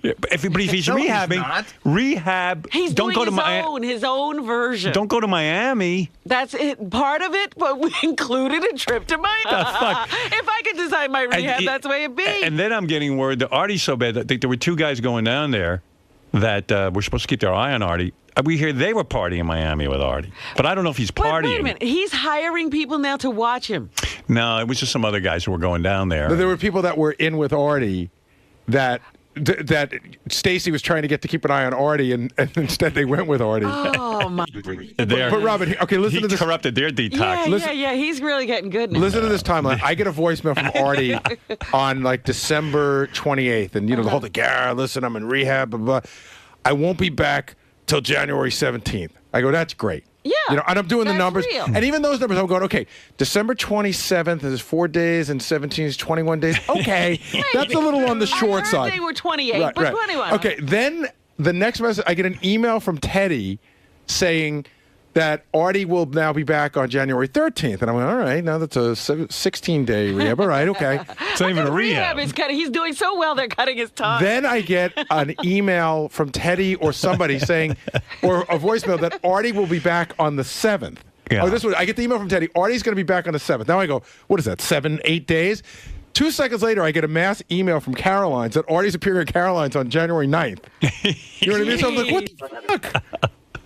So, I don't know. I just so felt... he's coming back to promote his show. Right. I felt like, wow, I don't understand. First of all, I don't understand why Artie's out. If he was in Miami, he could have been at the rehab instead of going to Miami and then come back on time. He's not at any rehab. Well, I'm calling it the rehab because I don't know what to call it. The spa. Yeah, the fad camp. Right. But anyway, he says he's feeling better. So he's really messed up. Yeah. Now do you understand? Yeah. I mean, the book and then this, right? That should tell you I where told you, I said, here's the deal with me. And I said this to Gary. What are you supposed to do? Yeah, I mean... You can't do anything I don't know. about it. I got my own problems, which are numerous. You know what's really funny? I was sitting there, I wrote you a note, and, I thought about the other people on the show, and I was going to reach out to Gary, and, got distracted, and somehow I never got to it, but, I was just sending little notes to people. Oh, excuse me. Just to say I love working with you, and it's good to have you in my life, and stuff like that, and Happy New Year. And I said, you know what?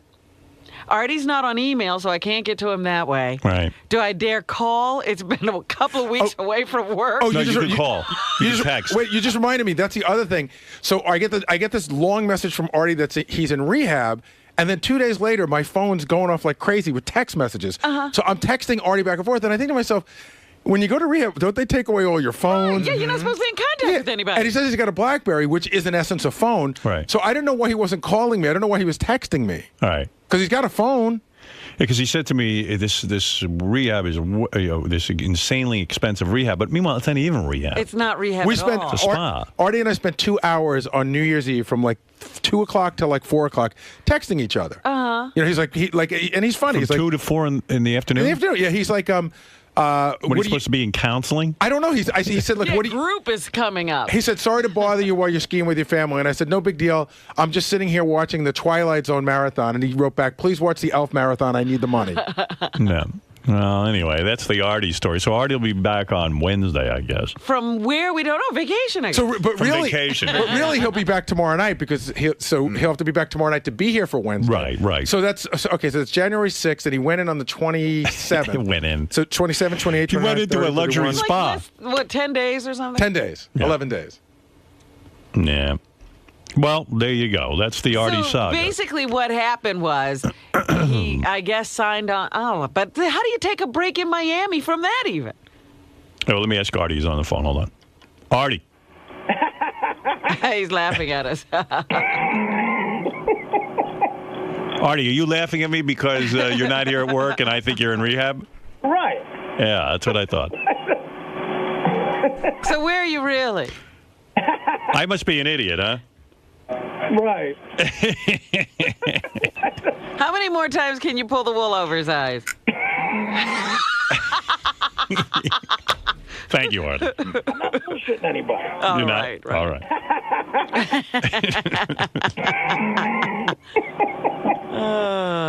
Poor Artie. Well, to tell you the truth, I'd rather work by myself. All right. Okay. All right. Goodbye, Art. At least he's in a good mood. I'll see you on Wednesday. Good luck with rehab. Right. So what, is Wednesday the 7th? Wednesday's the 7th. That is So correct. then he'll be at Caroline's on the 9th, 2 days to promote. Right. Oh, boy. So that was my Artie story. What can I tell you? What can I tell you? What does it all mean? What does it all mean? What does it all mean, Fred? It's all. What do you think of that story? You know what? I mean, Artie does things half-ass. I mean, that's if he really was going to go into rehab. I think maybe he was going to start to go to rehab, and then over time he went, that's not such a good idea, and he kept whittling it down and whittling it down and whittling it down till he compromised it to the point of where it was just like, what the fuck is that? Right. Well, he does give you a lot to talk about, I'll tell you that. Yeah. The boy keeps me busy. But, in the meantime, he's going through hell. So he'll come back and tell you about having a bunch of enemas and how that cleaned him all out. Now he's kicked heroin. In the meantime, he's just postponing the inevitable. Yeah. Hey, Lisa G., what'd you do for the 2 weeks? I didn't have 2 weeks. Oh, But you did live during that 2 Yes, I weeks. did. I went to rehab in Florida. Yeah. I went boating and water skiing. I couldn't believe Artie tells me he's in rehab, and then I find out he's on a yacht with Ross. Well, He remember lied when to we me. were sitting here and I said, Howard, if Artie's lips are moving, he's lying. Yeah, I got lied to by, and I even said to Beth afterwards, I said, Artie doesn't have to lie to me. I don't care. Yeah, but they can't help it. Hey, Howard, could we back up for just 1 second? There was something you said, I don't know if it was an accident or whatever. Was he doing the Big H again, or? Oh, I don't know. Okay. No, I don't know. Okay, I wasn't sure. He just said he's clean, and you know what it said is? he had 12 days sober under his belt, which meant he was doing something. I don't think he was doing. I don't think he was boozing. I don't think he was doing the Big H, and I'll tell you why. I think what he was saying is he hadn't done Subutex, and his cravings were gone for heroin. I don't think that's true. I don't think it's true either, but that's what I think he was trying to tell me. I don't know what's Because true. remember he told us he had weaned himself off the Subutex, then Yeah. he was, and that was during his psychiatric. But that's also when he said he was going to therapy, right. too. That's right. He was. But he was his lying. Psychiatrist had weaned him off of Did he it. go to like 1.5? But we found out there was no psychiatrist. All I know is over the weekend, I'm calling him to congratulate him on being in rehab. And then Gary calls me and tells me that he's on a yacht with Ross and that he's like not in any rehab. That's like a slap in the face, though, isn't it? Yeah, It's I felt like a douche. I got to tell you that. I felt jerky. That's why I felt so rotten after that time he came in here the last time after missing a couple of days of work. Yeah, and I feel kind of stupid, too, because like he took today and tomorrow off. To and rest from his vacation. Yeah, because he was supposedly in rehab. I find out he's on a yacht in Miami. And what is he doing today? I don't know. While we're here. I don't know. I don't know. We got a news department to find out that stuff. Would you please find out? Yeah, you better have something about I got that. suckered in, too. How'd you get You want suckered? to hear the email that he sent me? Yeah. I've been in rehab in Florida for 5 days. Well, I think that is true. He wasn't. No, he wasn't. It wasn't rehab. He was in a spa. Well, this is what he wrote me. Then I go to I go to rehab all the time. Yeah. Be back on January 13th. Detox is hell. Detox. Colin Quinn and my sister did intervention with me last week. Happy New Year. So, of course, I write him back. Congratulations. Me I'm too. so proud of you. Yeah. Hang in there. And I texted him every day, hang in there. You'll get through it. No wonder he likes the therapist there. It's probably like one of these. Sure, some chick in a Spa short skirt who's giving him a massage. This is great. He's a pisser. He's not in rehab. Gary goes, it's all lies. I go, what do you mean? He goes, he's not in intensive rehab. He's at a spa. I go, what? He goes, well, that's all that Colin and his sister can get him to commit to. Was some intervention. Maybe I should have been there. You know, I talk me into going to a spa. Yeah. Yeah, that's like, remember in Coming to America at the end, they make Arsenio Hall go back to the Waldorf Astoria and get massages as Right. punishment. Yes. And he can't wait to get back there. Absolutely. You get the two naked chicks scrubbing him down. Right. Yeah. Well, we got tipped off, Howard 100 News got tipped off last week from a fan, from a listener, that they said they saw Artie's sister Stacy and Colin Quinn dining together in Hoboken, and this tipster correctly suggested that perhaps the pair were planning an intervention for Artie, and Artie is scheduled to perform at Caroline's Thursday night and 2 shows Friday night. Sounds like the intervention went very well. Yeah, yeah. Got him to get a massage. But I just felt like a douchebag calling him and congratulating him on his rehab and then finding out he was in Miami while I'm making that call. Don't you think Lisa G feels like a douchebag? She was encouraging him to get through it every day. Poor Lisa was, Lisa's counting on Artie to clean up and become husband material. Right here, he texted me back 143. I went, LOL. He goes, I'm upset I even know what that means, you know. Yeah, and she's thinking she's helping him get through something. The two of you were bonding. Wow. Would you ever say to him, rehab? You need to get help? Oh, I have. I have. Well, What do he you was mean? trying to find him, but he was, it was time for hydrotherapy. I even was a real asshole. I went into a whole exhaustive search for the right therapist for him. And he never went. But, I read his book and it was like really, really torture. I mean, it's a great book. But, man, I got so sad for him. It was pretty heavy. You read the book. Oh, yeah, when he tried to kill himself. I mean, there's a lot of stuff there. He needs help. He does. He does. And he won't get it. Well, he did go to the spa. Got a seaweed I wrap. feel great. I love how I feel great. I've kicked him. I like when he goes, I got the message. I should play it. Yeah, Well, really, wait till he you comes got back. to, you Well, got I to. want his permission. come on. But he goes, I think all my cravings for heroin are gone.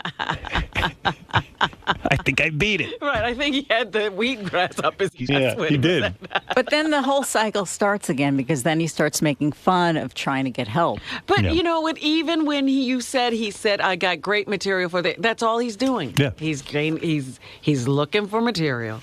No. He's not in rehab. Gary. Yes. Where do you stand on this whole thing? What do you think's really going on? I think it speaks for itself. I mean, I don't stand anywhere on it anymore. I'm of the sort of like Artie's a big boy, and I'm sort of this is his deal. Are you buying any of it? I mean, it wasn't it's just like a detox. But do you think he's even really doing that? I have no idea. I mean, I know. I just really have no idea. Are you annoyed at this point? No, I mean, I'm just sort of like, no, I don't think I'm annoyed. I think I've sort of run out of the patience to want to know what's going on. I was annoyed like 2 months ago. Now I'm just sort of like, I actually don't care to follow up to see what's going on because it's too much work. I gotta open up 3 weeks worth of mail here. I can't figure out whether Artie's in rehab or not. So, no, I'm not annoyed. Do you think he'll be here? I'm fascinated, but not annoyed. What do you think he'll be here on Wednesday? Oh, definitely. He's got a gig on Friday. Are you surprised to come back from this long break and Artie's not here? No, I worried about Artie over the holiday. Is anyone surprised anymore when Artie's not here when we get back? Howard's the only one that kind of seems surprised. Like he keeps on saying, he's like, "Oh, I didn't realize, I didn't know." Well, I think he's aware now. I think he always wanted to think the most, the best, or whatever. But no, there was a moment during the holidays, like I said, when I thought, I hope with all this time off, Artie's all right. Because you have to worry about Artie when he doesn't have structure in his life. And this detox program that he's in it's the same kind of detoxing I do, drug detox. So it won't do him any good? Absolutely not. And you think he'll be in on Wednesday? This is another attempt by Artie not to get off drugs. I feel like I told Howard that I got suckered into it. I really believed him. And the lying is all part of being an addict. And to me, he's screaming for help. I can't be the one who gets him help. It's got to come from family or even Howard, and, we'll see what happens. My concern is he's going to come back here, and it's going to be ha-ha jokes about, this rehab that he's been in, and the cycle starts again. So my heart goes out to him. He needs help. I mean, I wish I could get him to go somewhere and throw away the key for 3 months. That's what he really needs, so. But are you angry at all that he lied to you for 2 weeks? I'm not angry. It's all part of his addiction and his problem, and he needs help. I really hope.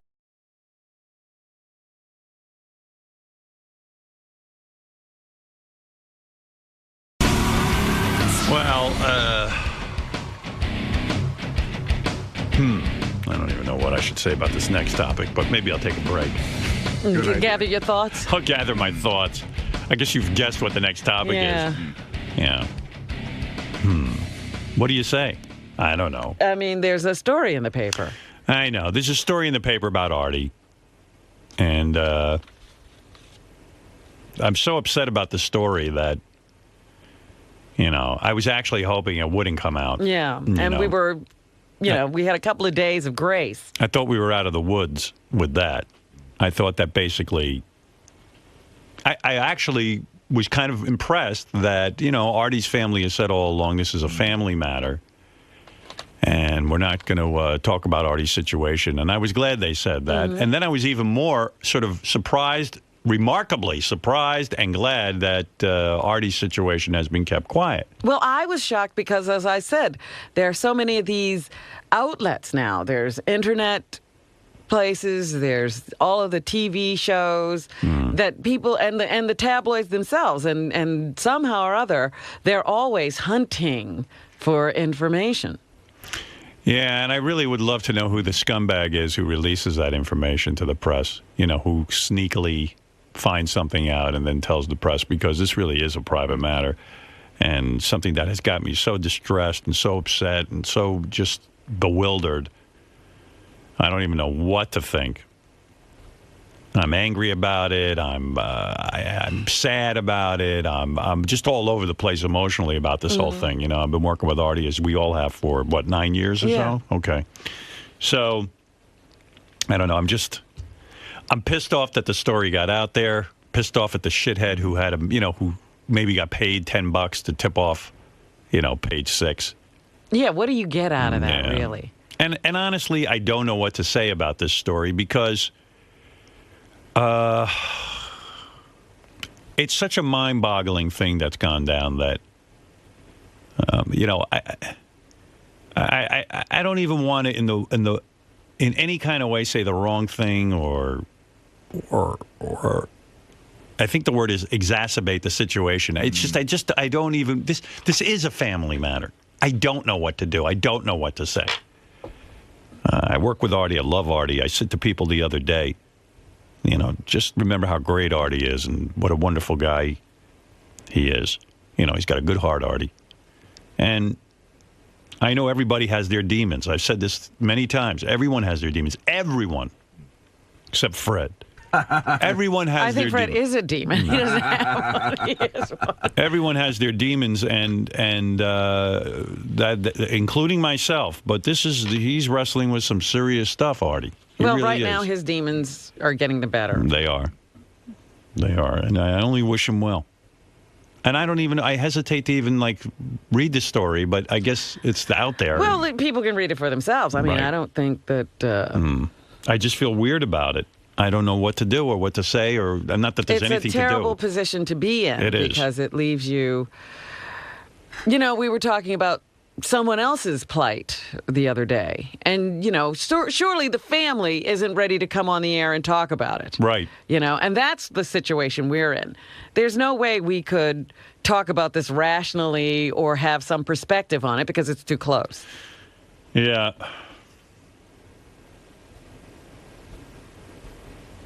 Well, so I don't know what to do. By reading the story, is it a bad thing? I don't know. I guess it's out there. It's going to be all over the place. It wouldn't matter one way or the other because it is out there. Right. And it'll be, once it appears there, it will be picked up by all of the other services. Well, then maybe we should comment because, quite frankly, everyone else is going to be commenting. Mm-hmm. Well, yeah, no, I can't imagine what they'll be saying. Yeah, I'm sure it's our fault. Oh, I don't think so. No, it's not, but it's the Howard Stern show. Right. Well, all right. Well, here we go. Page 6, Stern sidekick in suicide try. Troubled comic Artie Lange landed in the hospital. I just feel sick about this. I don't even want to read it. Well, that's why I said I don't think you should read it. I'm sorry. If people see it, they see it. Yeah. How it would be like the Johnsons coming on to talk about their daughter. Yeah, that's kind of how I feel. I don't know what to do in this situation. There's nothing to do. But Artie's demons run deeper than I ever knew. And... Well, I mean, nobody knows. I don't know how deep your demons run. Yeah. I'm not in your head. Right. But... You can only go by what people tell you. I knew what was going on, and when I went on that Stern fan network... And saw those... And people were just bad-mouthing Artie all over the place and talking about, basically he's a hack, he's no talent. And it was just one negative comment after another. It just made me sick because I knew what was going on with Artie. And I just got really affected. That's when I said, you could make a list of all the great things Artie contributed to this show. And you could sit there and have a laugh riot, just to all the little off-the-cuff comments and also some of the stories he told and just all the things he's been a part of. Characters he created, those impressions, the dialogue he'll add to, any situation. Artie, the reason that I hired Artie is because right away from day one, the day I met him, Norm Macdonald introduced me to him on the show. Norm brought him in with me, into the show to be interviewed. And I really didn't know Artie's work. I was not a fan of the show he did, Mad TV. and I certainly didn't know him, but he came in, and he was a fan of the show, so he knew the show, and he started to tell some stories, and kind of in a very charming way, he would reluctantly tell his story. You know, you'd have to drag it out of him a little bit. Right. Norm sort of threw him under the bus. Right. He'd say, hey, Artie, tell him when you did all that coke and you know, when you were supposed to do the movie. And he'd be like, oh, I didn't want to say that. And then he'd go into, and he'd start to say stuff. And then after Norm would leave, I'd say to myself, gee, I love Norm, but boy, where's that guy Artie? I mean, like, when are we going to get him back in? And then Norm showed up again, I think, with Artie. And it was great. It was great fun. And when Jackie was gone from the show, and I started to have certain people sit in the chair, the guy I kept thinking about was Artie. You know, every time he was around. And Artie was one of those guys who would sit in the chair, and he didn't feel like he had to be on every 2 seconds. And at first, I didn't even know what to do with Artie.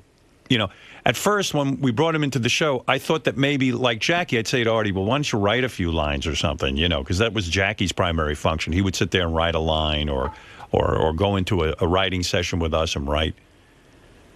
And Artie wouldn't do that. That's not Artie's thing. Artie said, I don't know how to do that. That's not my thing. And so he would kind of sit there and every once in a while chime in. And what was so charming about it was he knew instinctively not to rain on the chemistry or the way Robin and I communicate. He fit himself in a way that wasn't obtrusive, which is by no means easy. And he didn't always wait for me to direct conversation to him. And I don't want this to sound like a eulogy. Artie's alive, by the way. It was a suicide attempt. But the reason Artie was so great is that he fit into the show and didn't get in the way, only contributed when he knew he had something important to say or something funny to say, which is by no means easy. Yeah, I remember, you know, like we would sometimes just, in a passing comment, you know, because we were having a lot of different people sit in. And we were like, boy, Artie's incredible. Artie's really fun to work with. Yeah. Fun guy. He fits in. Yeah. And so I really had great... you know, I just had great admiration for Artie's talent and the way he fit into the show. And again, like Robin or Fred, I never had to sit with Artie and explain to him how the show worked. I never had to sit there and say, Artie, here's your role, and this is what I want you to do. Because once you have to do that, then the guy's not right for the show. Hey, you got to kind of... And almost everybody else who sat in that chair, they usually needed some kind of guidance. Yeah. You know, I think the only other guy I could think of at that time that would have worked in that chair that I even considered was Jimmy Kimmel. You know, but Jimmy, of course, had his TV show going and all of that. But Artie fit the bill from day one. And Artie actually had it with Hollywood. He was not good going off to Hollywood. He just said, I want to live in Jersey, be near my mother and sister, be near all my friends. And the job made sense to him. You know, he wasn't interested in living in L.A. anymore. And I got lucky. I was the lucky one because he said, okay, I'll agree to do it. And I was like, oh, great, because this makes my life easier when you got a guy with that much talent and that much sort of intuitive ability to understand you. It's rare.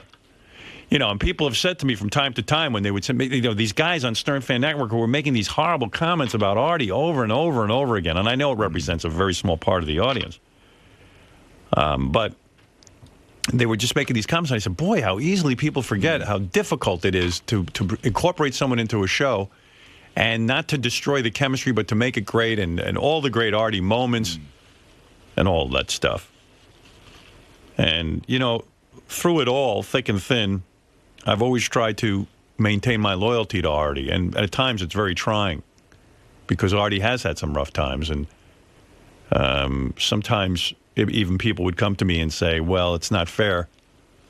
Guy's not showing up for work sometimes. And, you know, when he does, sometimes he's not all there and this and that and the other thing. And I guess because of his great talent and also my great affection for him, I would... Right. It wasn't that he was just not showing up. He had a real problem. He had a real problem. So I certainly wish Artie well. I haven't spoken with Artie. Robin has. Tim has. You know, I don't know. I just haven't. I don't know. I don't even know. I'm just freaked out. I don't know what to do. Right. I figured if Artie wants to talk to me, he's going to call me. Well, I don't know that he's. I don't think he's at that No, point. Yeah. no. At some point, I'm sure he will. But I only wish him well. And I don't know what's going to be, but it was pretty upsetting when I heard the news, and it was like, ay. This is just too much to bear. And my thoughts go to his mother and his sister, who I am sure are in great pain. Absolutely. Yeah. Because that's mind-blowing. So I'm upset. I've been down about it. Yeah, we haven't talked much about it. Yeah, and I haven't talked. You and I haven't talked much about. Robin and I spoke a little bit about it, but we haven't. None of us have really talked about it because around here we weren't sure even who knew what. Right. And we didn't want to be the ones spreading any gossip about Artie. There were people here who are close to Artie and stuff, didn't know what was going on, and I would not. They came to me and said, "What's going on?" And I said, "It's a family matter. I can't comment, and I don't even know what I know is right. I don't know. I just backed off because everybody comes to me to gossip." Right. And I didn't want to gossip about Artie. And I've been upset about Artie for, a long time, as we all have. And I've had my private conversations with Artie, and that's the way I choose to deal with it. Mm-hmm. But anything that I have to say to Artie, I say to Artie directly. And, that's that. I've told him what I think. I told him what I think he should do. But, guy's got to do his thing. He's an adult. He's got to do what he wants to do. And, can only help by being supportive and saying, we're there for you. Yeah, this is a particularly difficult, because you don't know what to do. You can only do so much. You can talk, cajole, nag, but as you say, it's up to that adult to make the final decision. And I'm sure some people in the audience right now are very curious. And the reason I'm not reading the article, and it's just, I don't know, there's something inside of me that doesn't want to be the one to spread. I know it's going to be all over the place, and it's going to be in the news. Once it's in page 6. But once again, if a relative of yours, you don't go running to the press. Right. You just, and this is a sort of family. Yeah. We're very close here. We care about each other a great deal. Sometimes when I'm talking about the show and people, they have these images of what goes on here.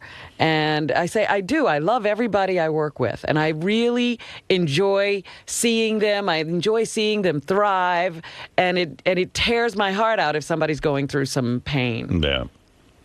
Yeah, so it just feels weird for me to be the one, maybe in a couple of days.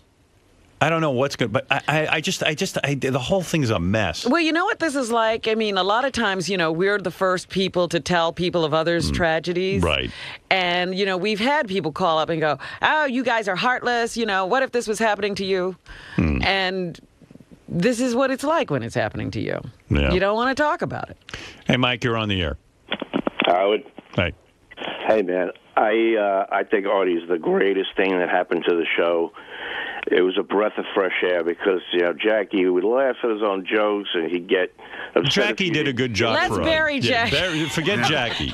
Oh, that's the other thing. I know that really bothers Artie, that he was always compared with Jackie. He goes, no way. He's a star. Jackie was just Jackie was Jackie and Artie is Artie. Right. They're no to compare the two when people you're reading on the Stern Network, that's ridiculous. I mean, Artie was the greatest thing that happened to the show, and sure, he's had his ups and downs, but so did Jackie. Right. Everybody's got to understand. And if anybody, Howard, can put this in the right perspective, you would if you talked about it. I'm not asking you to. I don't get it in Florida, so I won't read it probably for a while.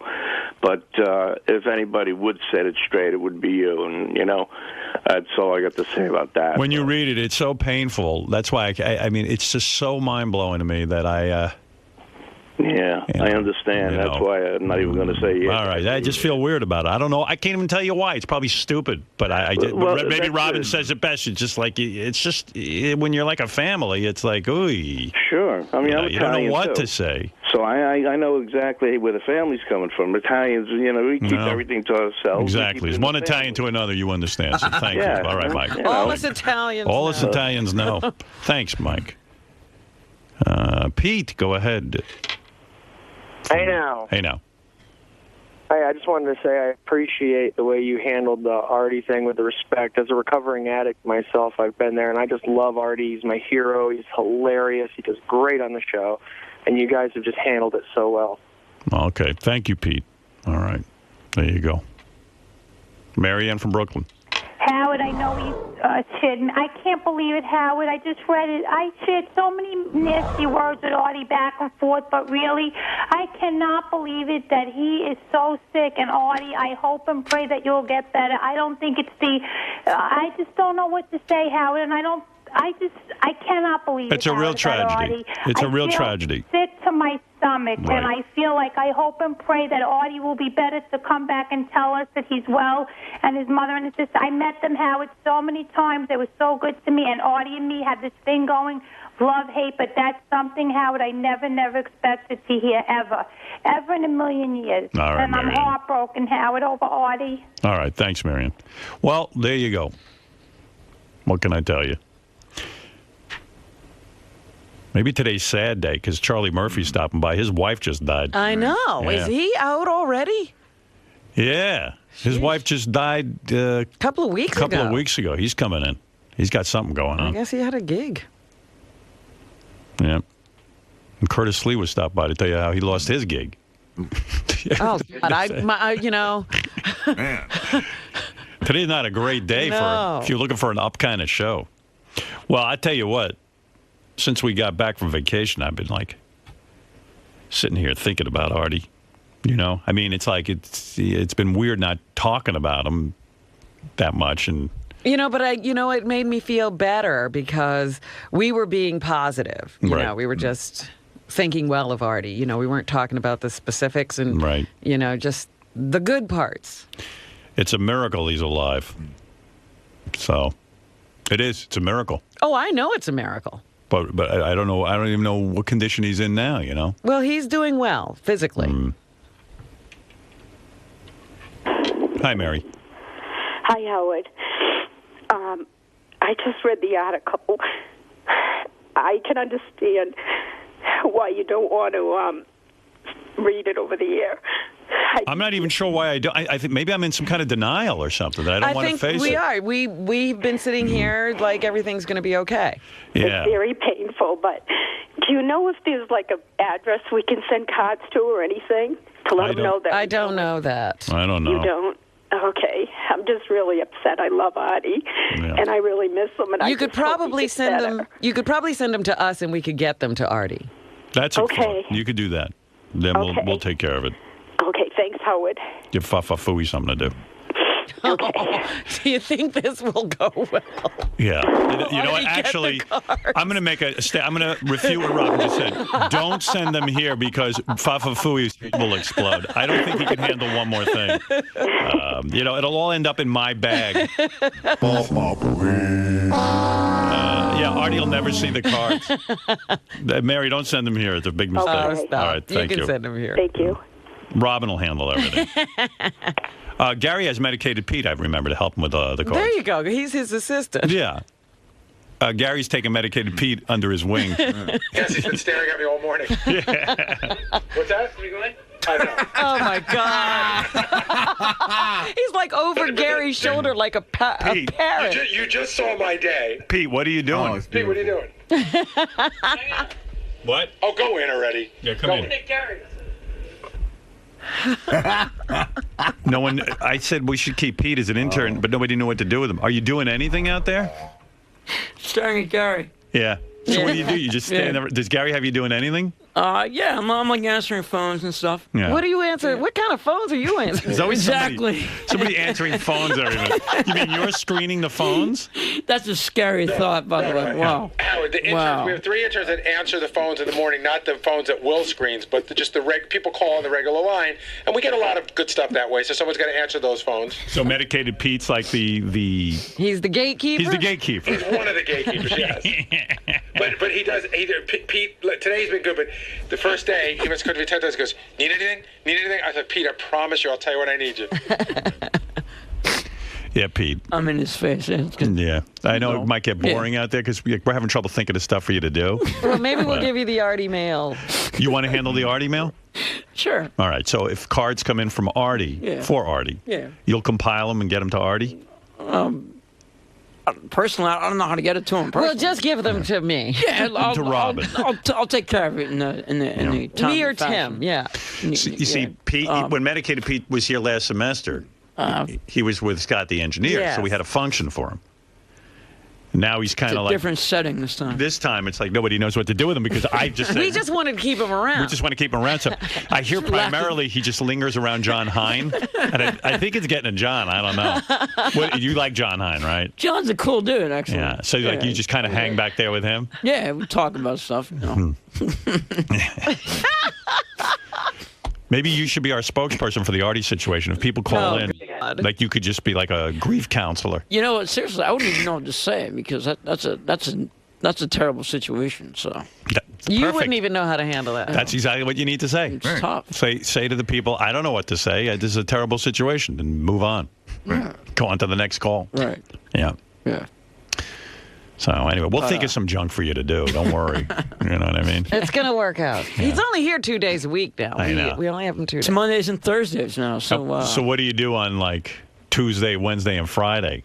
Just trying to, hanging out and doing. Stay at home with your mom and stuff. Yeah. You mean you're doing nothing? I am getting myself out there because people are recognizing me now around town and stuff. So what do you mean you're getting yourself out there? Are you parlaying it into something? I'm trying to. Yeah. I know you have a website. I do. Yeah, we were on there. Yeah. It's pretty good. It's a pretty good website.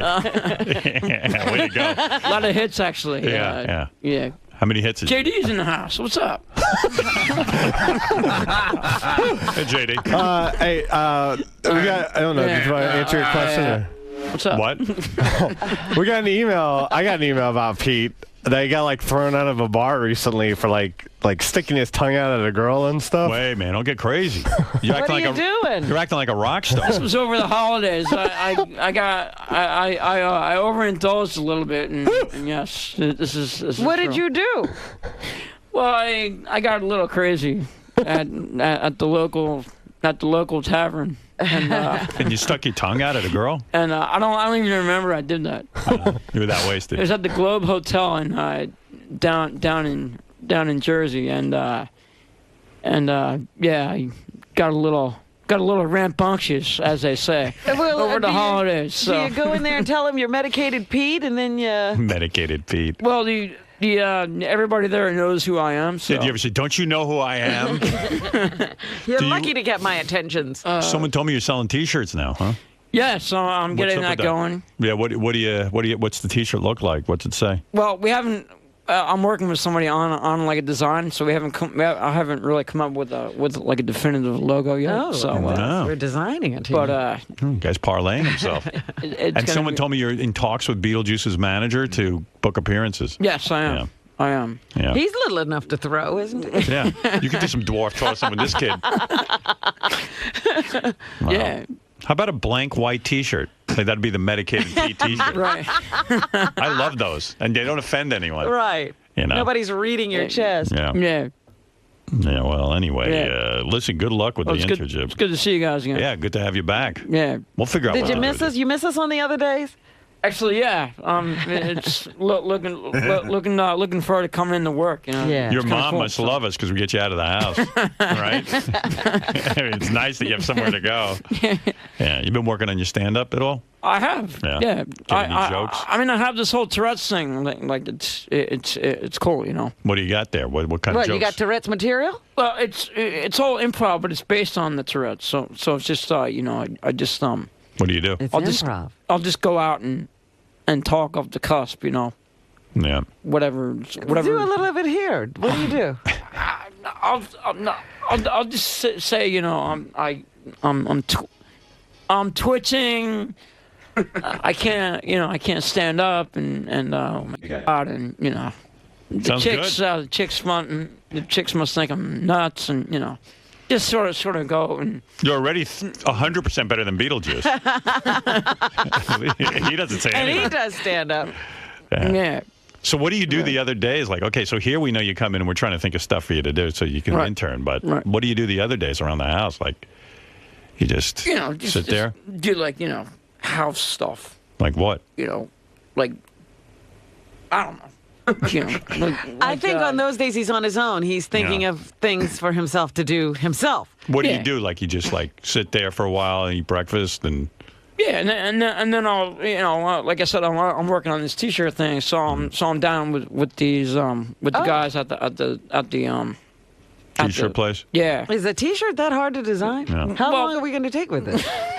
Hopefully a long time. Coming up with ideas, Yeah. Has anyone expressed interest in the T-shirt? Actually, yeah. There's a couple of people on that Facebook page who seem to have an interest. They want to buy one. Yeah. Right. They don't even know what it is and they want it. They have no idea, but they think the idea is kind of cool. So. All right. Yeah. So you got that going. So you can't spend every day. So he's working on his T-shirt. So I can't spend all the time on that. So other times I'll just go out and do other stuff. Well, like what? Try to keep myself occupied. Yeah, we're trying to get some specifics, like what you're up to. Yeah. So after the T-shirt meeting, where do you go? Yeah. Like yesterday, what was your day? What time did you wake up? Yesterday, I woke up at 10 o'clock, 10:30. All right, late in the morning, all right? Yeah. Wow. Slept in. Must be nice. Yeah. And then... I wanted to listen to the show, but... Missed it. Yeah. We're in repeat. Then what'd you do? I took a shower, got dressed, blah, blah, blah. Right. Went down, started this T-shirt thing with... Oh, you do that on the phone?